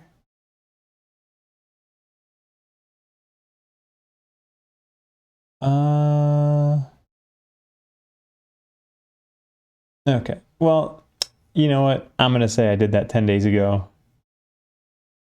Sue me. I'm doing it. Because we've had plenty of Dreamwalker Titans this whole time.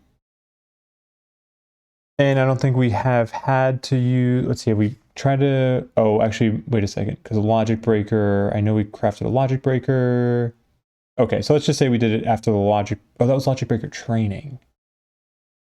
We've had a Logic Breaker for a little while now. Logic Breaker breeding? Wow, I do not remember anything, apparently. I could have sworn I had to do a Logic Breaker breeding. But no, I guess maybe I'm just thinking of the training.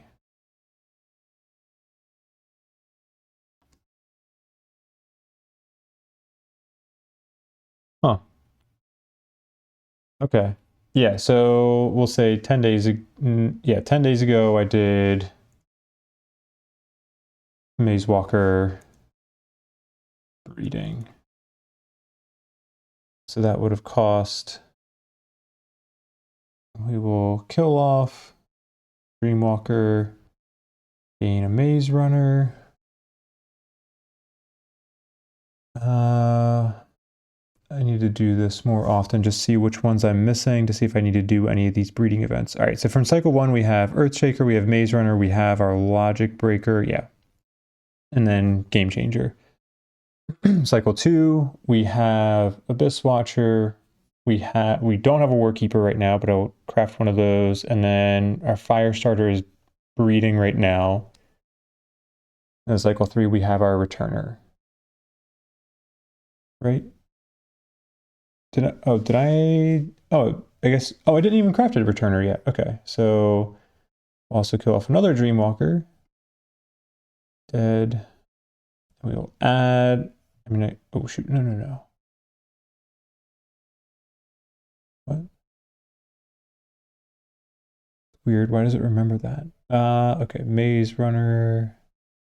No, Returner. Add, okay. Apparently the resource management is also a challenge for me in this game. And then we need to lose a Hypertime Oracle Core. Okay, done. So we have a Returner Titan now. It's the only cycle 3 Titan we should have.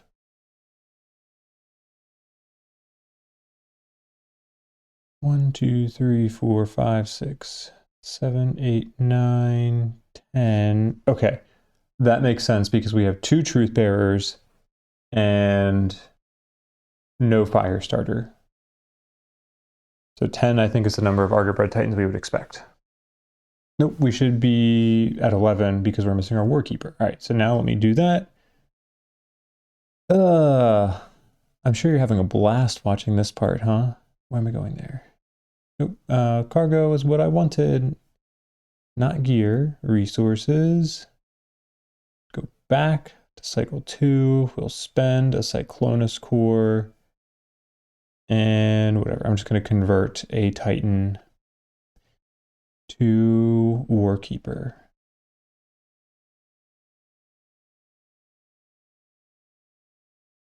Yeah, I need to be better about like keeping up with, what's it called? Making sure that I have as many, like I'm using my breeding technologies when I should. So, bad job by me. All right, nothing else I want to do today. So then, what was the thing that we needed to read? 0017, okay. Main story, voiceover page. Main story 0017.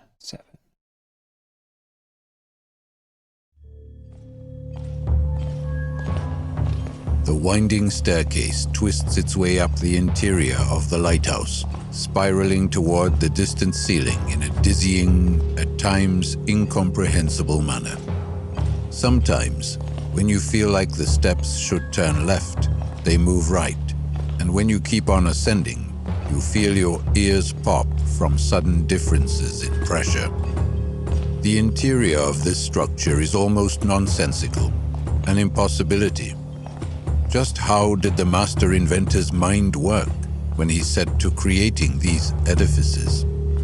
At last, you ascend the final steps, and you find yourself in a large glass chamber at the peak of the towering contraption.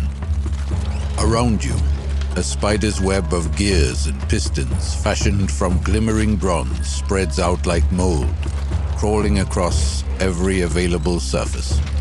And at its heart, an enormous crystalline structure, the lantern. Its myriad facets of polished black ice shimmer in unsettling ways, odd energies running through it. You have done this several times before, so by now the mechanism to activate the lantern is familiar to you. You throw the large, polished oak lever, and the crystalline heart of the lighthouse begins to pulse with energy, beams of brilliance spearing out through the glass to cut across the surrounding landscape.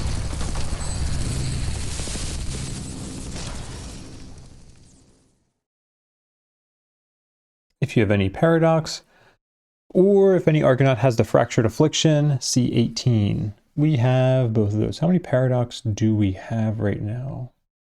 I think 2? Yeah, 2. Okay. C18. There is a sudden rumble from deep within the structure, a strange sound you have not heard before. The crystal heart of the lantern shudders and a flash of light pulses within, washing over you. Your flesh burns. Every muscle cries out as if being sliced into hundreds of slivers, while your minds are stretched and warped like pieces of curing leather. You try to scream, and a dozen voices echo out, each one slightly different. Then, just as suddenly as the moment arrived, it passes, and you snap back to reality. It is hard to describe, but you feel more whole, more focused, as if some distracting noise in your subconscious was abruptly silenced.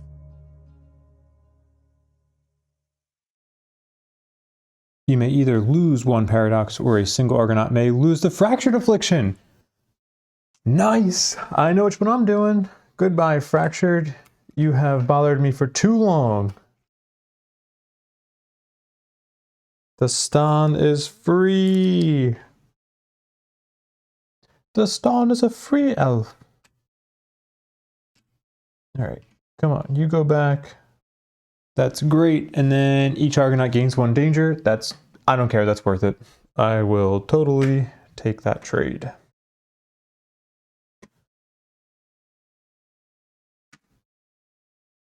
All right. Now, paragraph 20. On searching the upper levels of the lighthouse, you find dozens of parchments scattered about. Calculations far beyond anything you can understand. Charts of the heavens, drawings of strange and wonderful machina. A trail of a journey that seems to have only one destination, the heavens themselves. Who would be mad enough to undertake it? You make note of some of the details mentioned within these scrawls. Talk of negotiations with sirens, strained relations with the Sun Heir's theocracy, and mentions of a strange device whose design seems hauntingly familiar to you. Your minds go back to Sparta and to the thing the Nietzschean used within his Temple of Man to allow it to move about. Could Delphi be where the Spartan tyrant found it? This done, you turn to descend from the lantern chamber, only to hear faint footsteps approaching. You tense up. Your crew were left on watch at the lighthouse's base, but oftentimes they are hesitant to approach the gargantuan creations of Daedalus. Certainly, none would enter the structure without grave need. A figure emerges from the winding, uncertain staircase.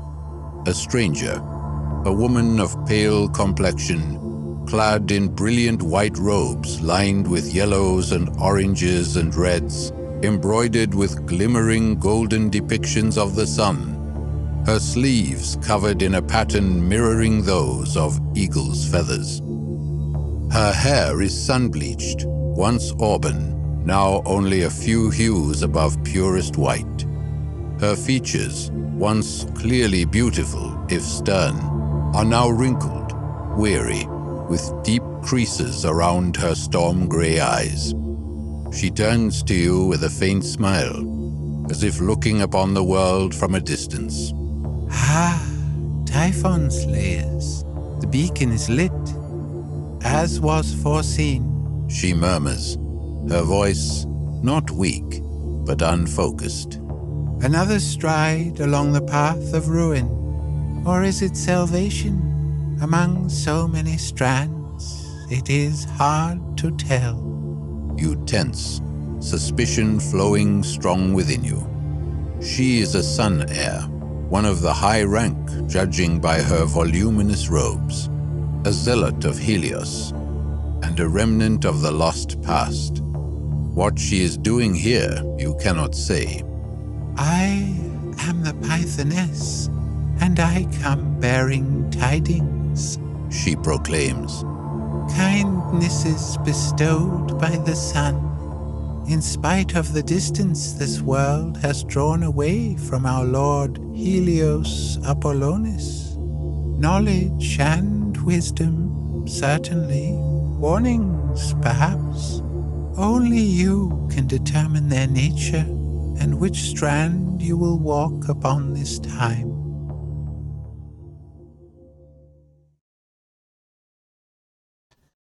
Two options. Option 1. This Pythoness seems unstable, to say the least.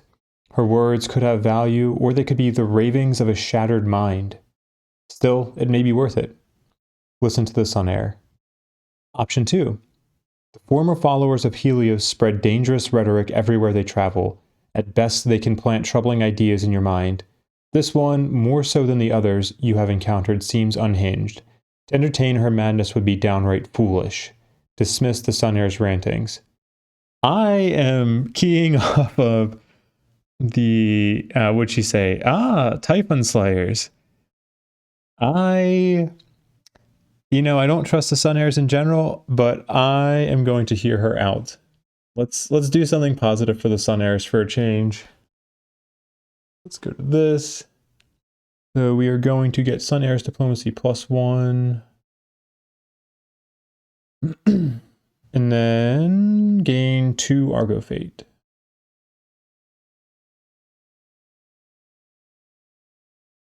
And see paragraph 21. Speak quickly, old one. She turns her vacant gaze to you, smiling glassily. Old. Yes, I suppose I am now. I was so young when they chose me to be his. Why are you here? You demand. Why do any of us venture whence we go? She smirks. The threads of the Moire pull us hither and yon, and curse those who arrogantly defy their will. I am here. Why am I here? To be welcomed? To be driven away? Two strands diverging, like the twin hearts of the cataclysm. What are you talking about? One held up to light, the other concealed in its shadow. Which was the intended one, I wonder? Even the gods could not have known. Thus their demise, much less the plummeting aspirant. Oh, how far he fell. You feel as though you are no wiser than a few moments ago. But, regardless, you memorize her every word. Perhaps the philosophers of the Argo can discern more from her cryptic riddles.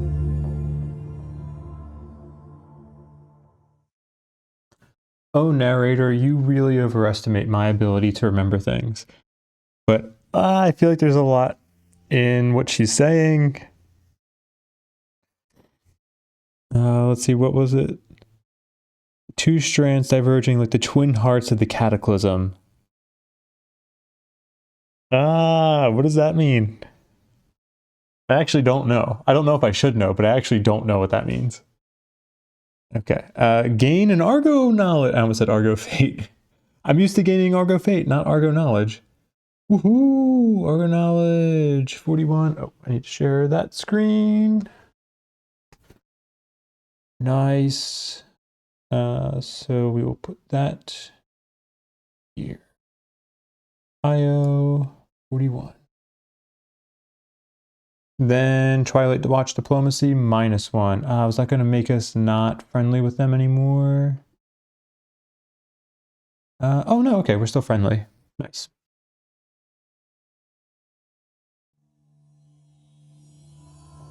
The strange woman walks past you and toward the crystal core of the lighthouse.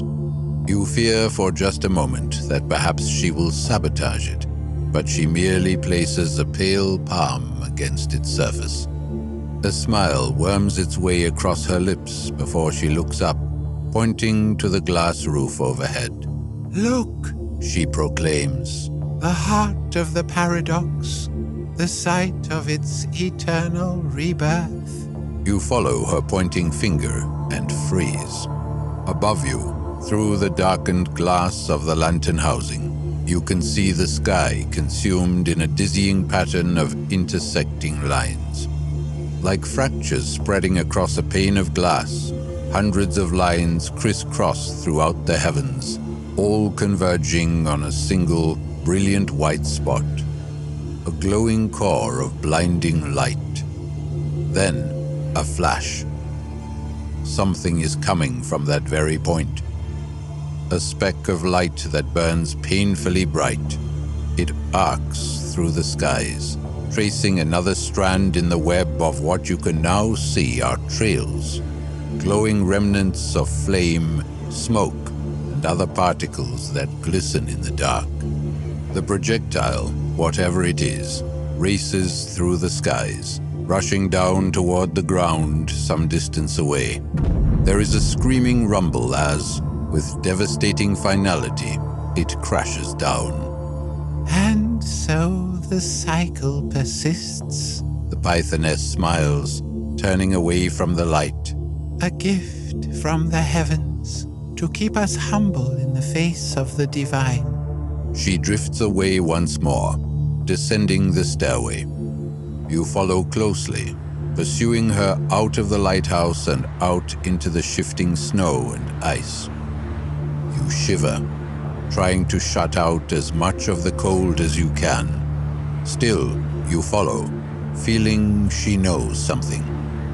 You arrive at a flat glacial plain, a broad expanse of treacherous ground leading up a low hill, from beyond which you can see the smoke and dust of the impact rising on the wind.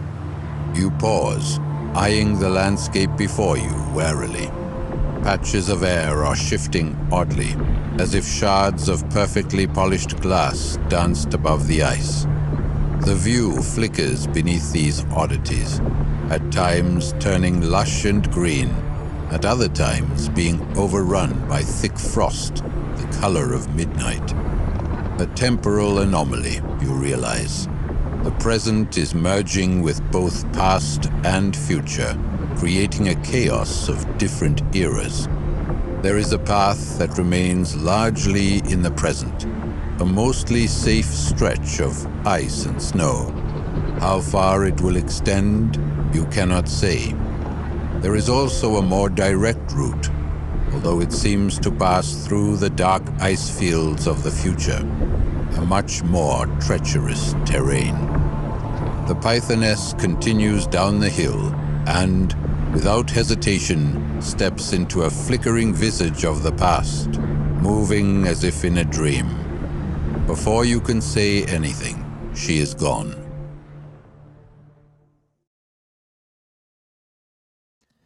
We have three options here. Option 1, this woman is dangerously out of touch with reality. Allowing her to wander into any time period would be grossly irresponsible. Your path is less certain in the era of the Sun Heirs, but it may be the safer option. enter the past. Option 2. Traversing the divides in time is dangerous at best, insanity at worst. You have no way of knowing where it might lead you. Better to keep a safer path. The woman, crazed as she may be, is clearly a sun heir. Hopefully she will be all right on her own in the past. Remain in the present. You need to get to whatever it was that fell from the sky. It could be the key to unraveling the temporal anomalies of this land and finding a way out. The Pythoness will have to get by on her own. Enter the future. I am going to follow her.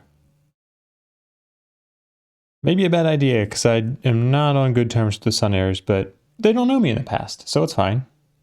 Let's do option 1, enter the past.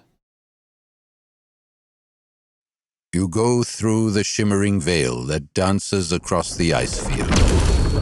A wave of warmth suddenly rushing over you as you step from frigid wastes to the pleasant plains of times long gone. The sun beams from high overhead, forcing you to squint for just a moment. When your eyes recover, you are startled by the vista before you, along with the deep, profound silence that accompanies it. Everything is utterly still, a moment frozen in time. A scene of horror petrified for all eternity. Massive rents crisscross the land, gaping chasms that plow deep into the earth. From within, thick streams of molten rock come gushing forth, spilling a slow-flowing tide across once placid lands. Rocks leap through the air, plummeting down on terrified, fleeing crowds. Not one of the fear-stricken populace is able to move, their screaming faces locked in a single, unified expression of terror. Was this the moment of the eschaton striking? Or is this a side effect of the temporal anomalies that infest this land? In your time, these people will have been dead for some years, but you could change their fate, if you so choose. To drag them out of the moment of their death, there is no telling what impact that could have.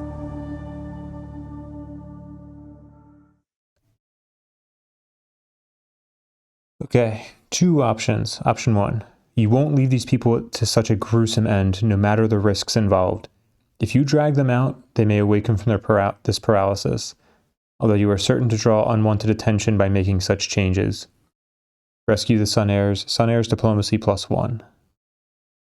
Option 2, fate is a fickle thing. To tamper with it would only risk drawing unwanted attention to yourselves. You have no way of knowing who or what may be watching. Perhaps it will be better to keep your distance and see if there's anything else you might retrieve from the past to aid in your quest. Refuse to help. Gain a Pygmalion stone. Ooh, I like option 2 just for the Pygmalion stone. I am a little nervous about interfering with the past because I also don't know if it's actually going to be able to change anything. And I don't really want to piss off the Moirai.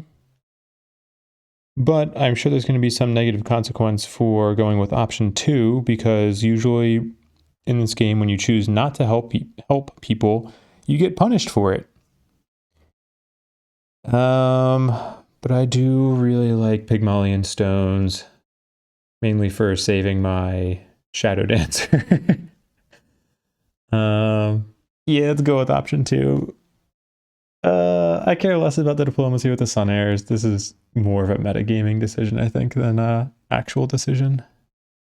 Okay. Let's see. Adventure. Cargo. Boom. Okay. Let me see 28. We have to gain a doom. Do I want to reroll for this? How much doom am I at right now? I'm at 3 out of 7. Yeah, okay. Let me try to see if I can roll for it. All right, I'm going to gain an Argo Fate, so I'm now at 4 Argo Fate. Maybe it's a good thing I didn't gain any more Argo Fate when I was in the adventure phase, or the expedition phase. 10! Woohoo! No doom, baby! Get your doom out of here. Your hearts turn cold, but you know what must be done. The Moirae are not to be defied. They will have their due one way or another. This tale was written long ago, and it is not up to you to alter its outcome. You march past the frozen calamity and toward the next splinter of reality shimmering in the air. As you approach, the flow of time resumes, and you hear the tortured screams behind you. Debris peppers the ground. Among it, you find an odd stone that gleams with a powerful inner light. You pick it up, wincing at the immense heat it still holds, and press onwards.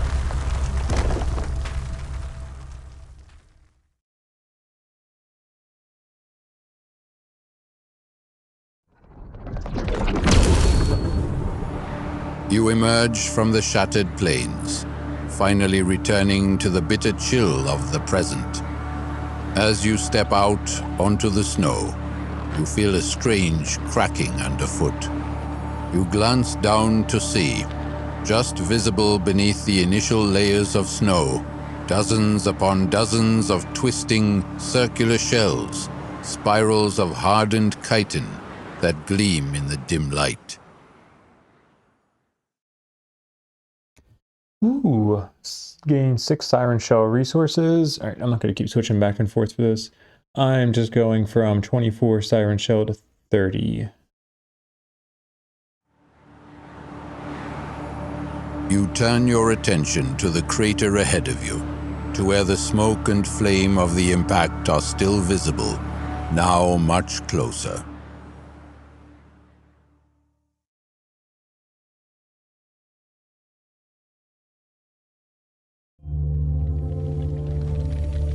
You crest the crater and gaze down onto the hollow torn in the very earth itself.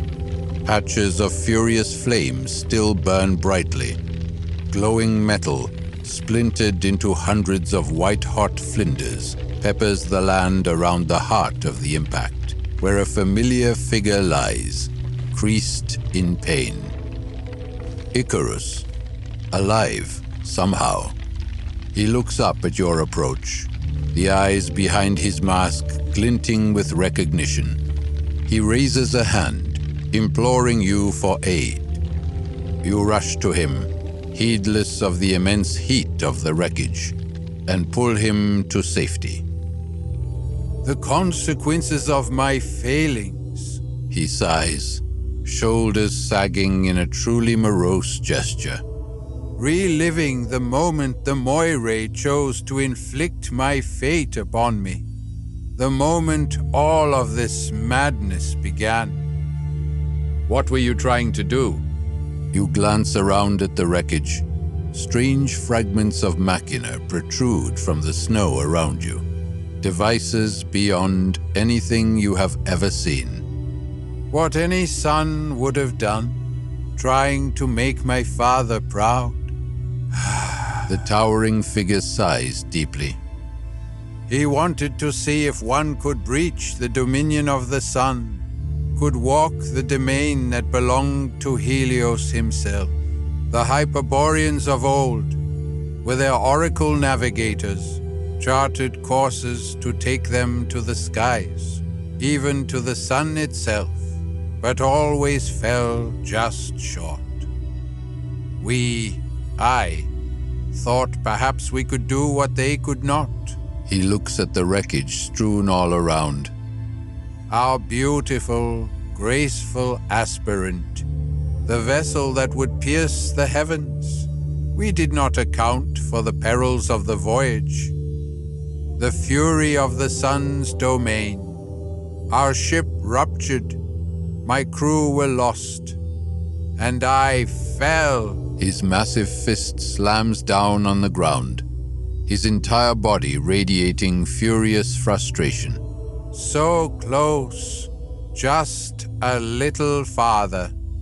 But always there is something that goes wrong. A flaw in the design. I cannot succeed. Cannot be worthy. Imperfect. Your fate was determined by the Moirae for your arrogance in trying to reach the halls of Lord Helios.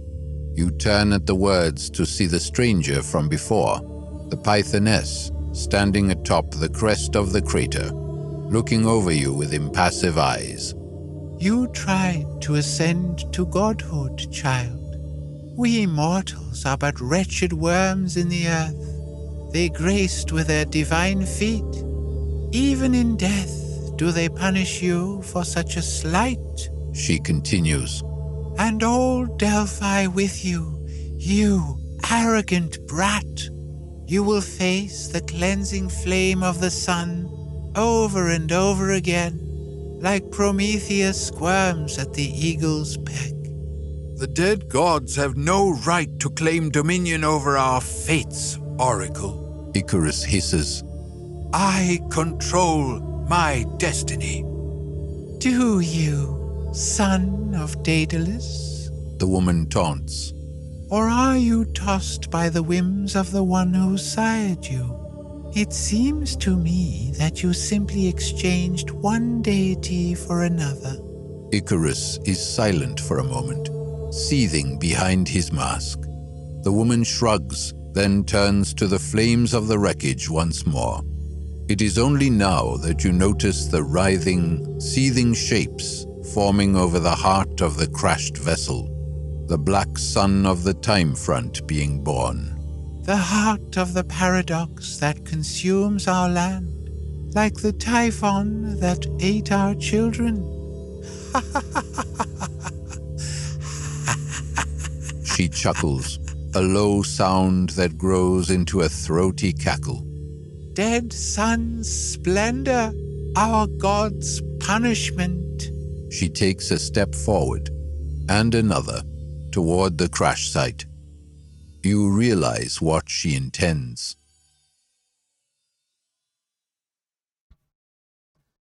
Two options.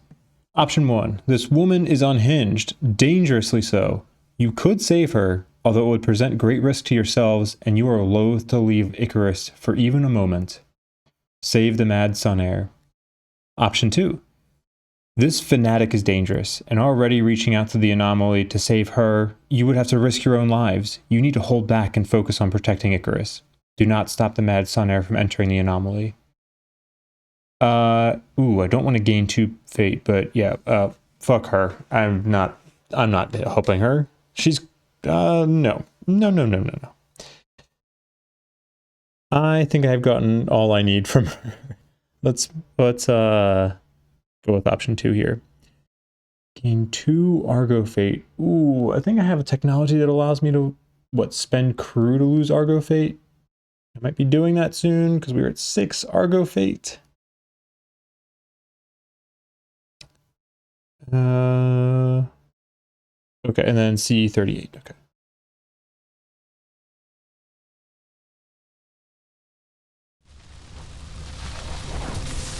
Unflinching, not even hesitating for a moment, the Pythoness walks up to the shimmering, pulsing black sun and reaches out to it.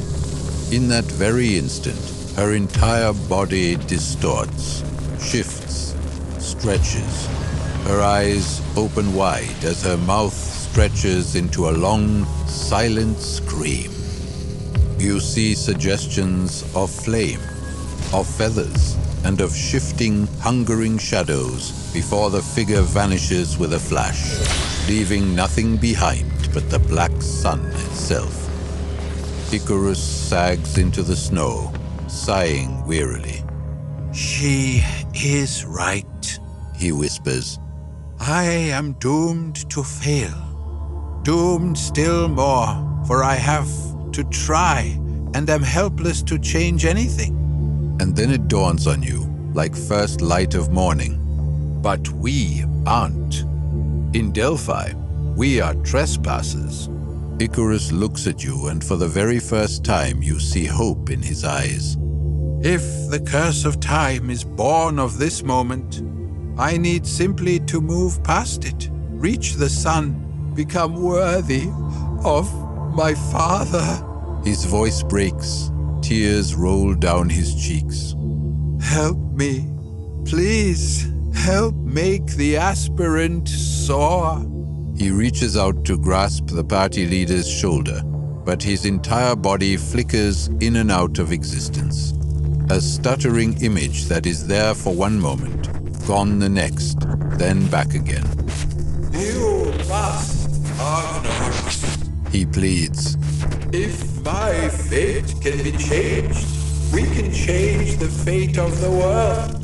Change the past to avert the eschaton. With that final urgent plea, he is gone, vanishing from sight, and you are left alone in the snow. You have the records you've salvaged from the lighthouse. They will help you to identify where Icarus strayed into failure.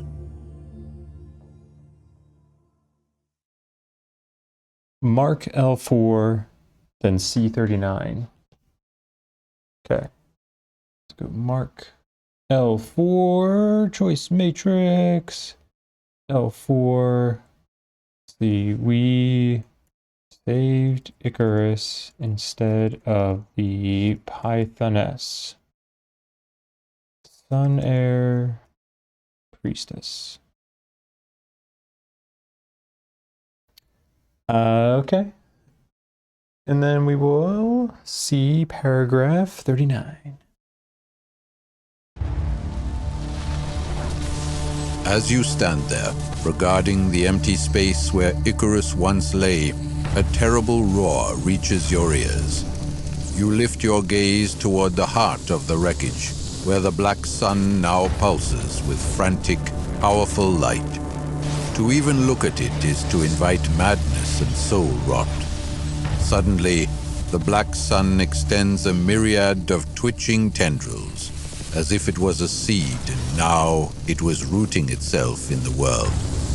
The air tears open with a horrifying, shearing sound. A vast mass of flesh, bone, and flame reaches outward. Tentacles as thick as a titan is tall burst through the threshold, dragging a gargantuan mass behind them. You watch in horror as a body that is shapeless, impossible, and utterly terrifying emerges.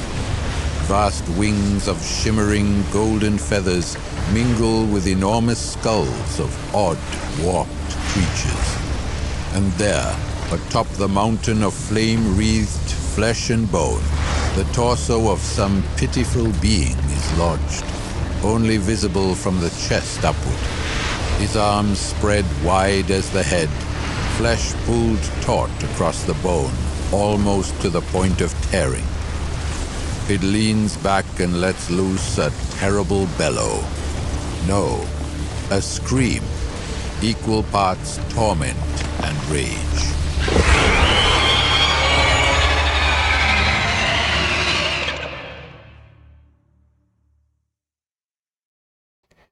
Go to the Endure the Sun battle on page 132. After the battle, archive the Oracle Sentence 1B story card, then read side 2A of the To Those Long Dead story. Then return to the voyage phase. I think I am going to end this video here. This feels like a good stopping point because we're already over 2 hours. And honestly, I don't know how long the battle video will be.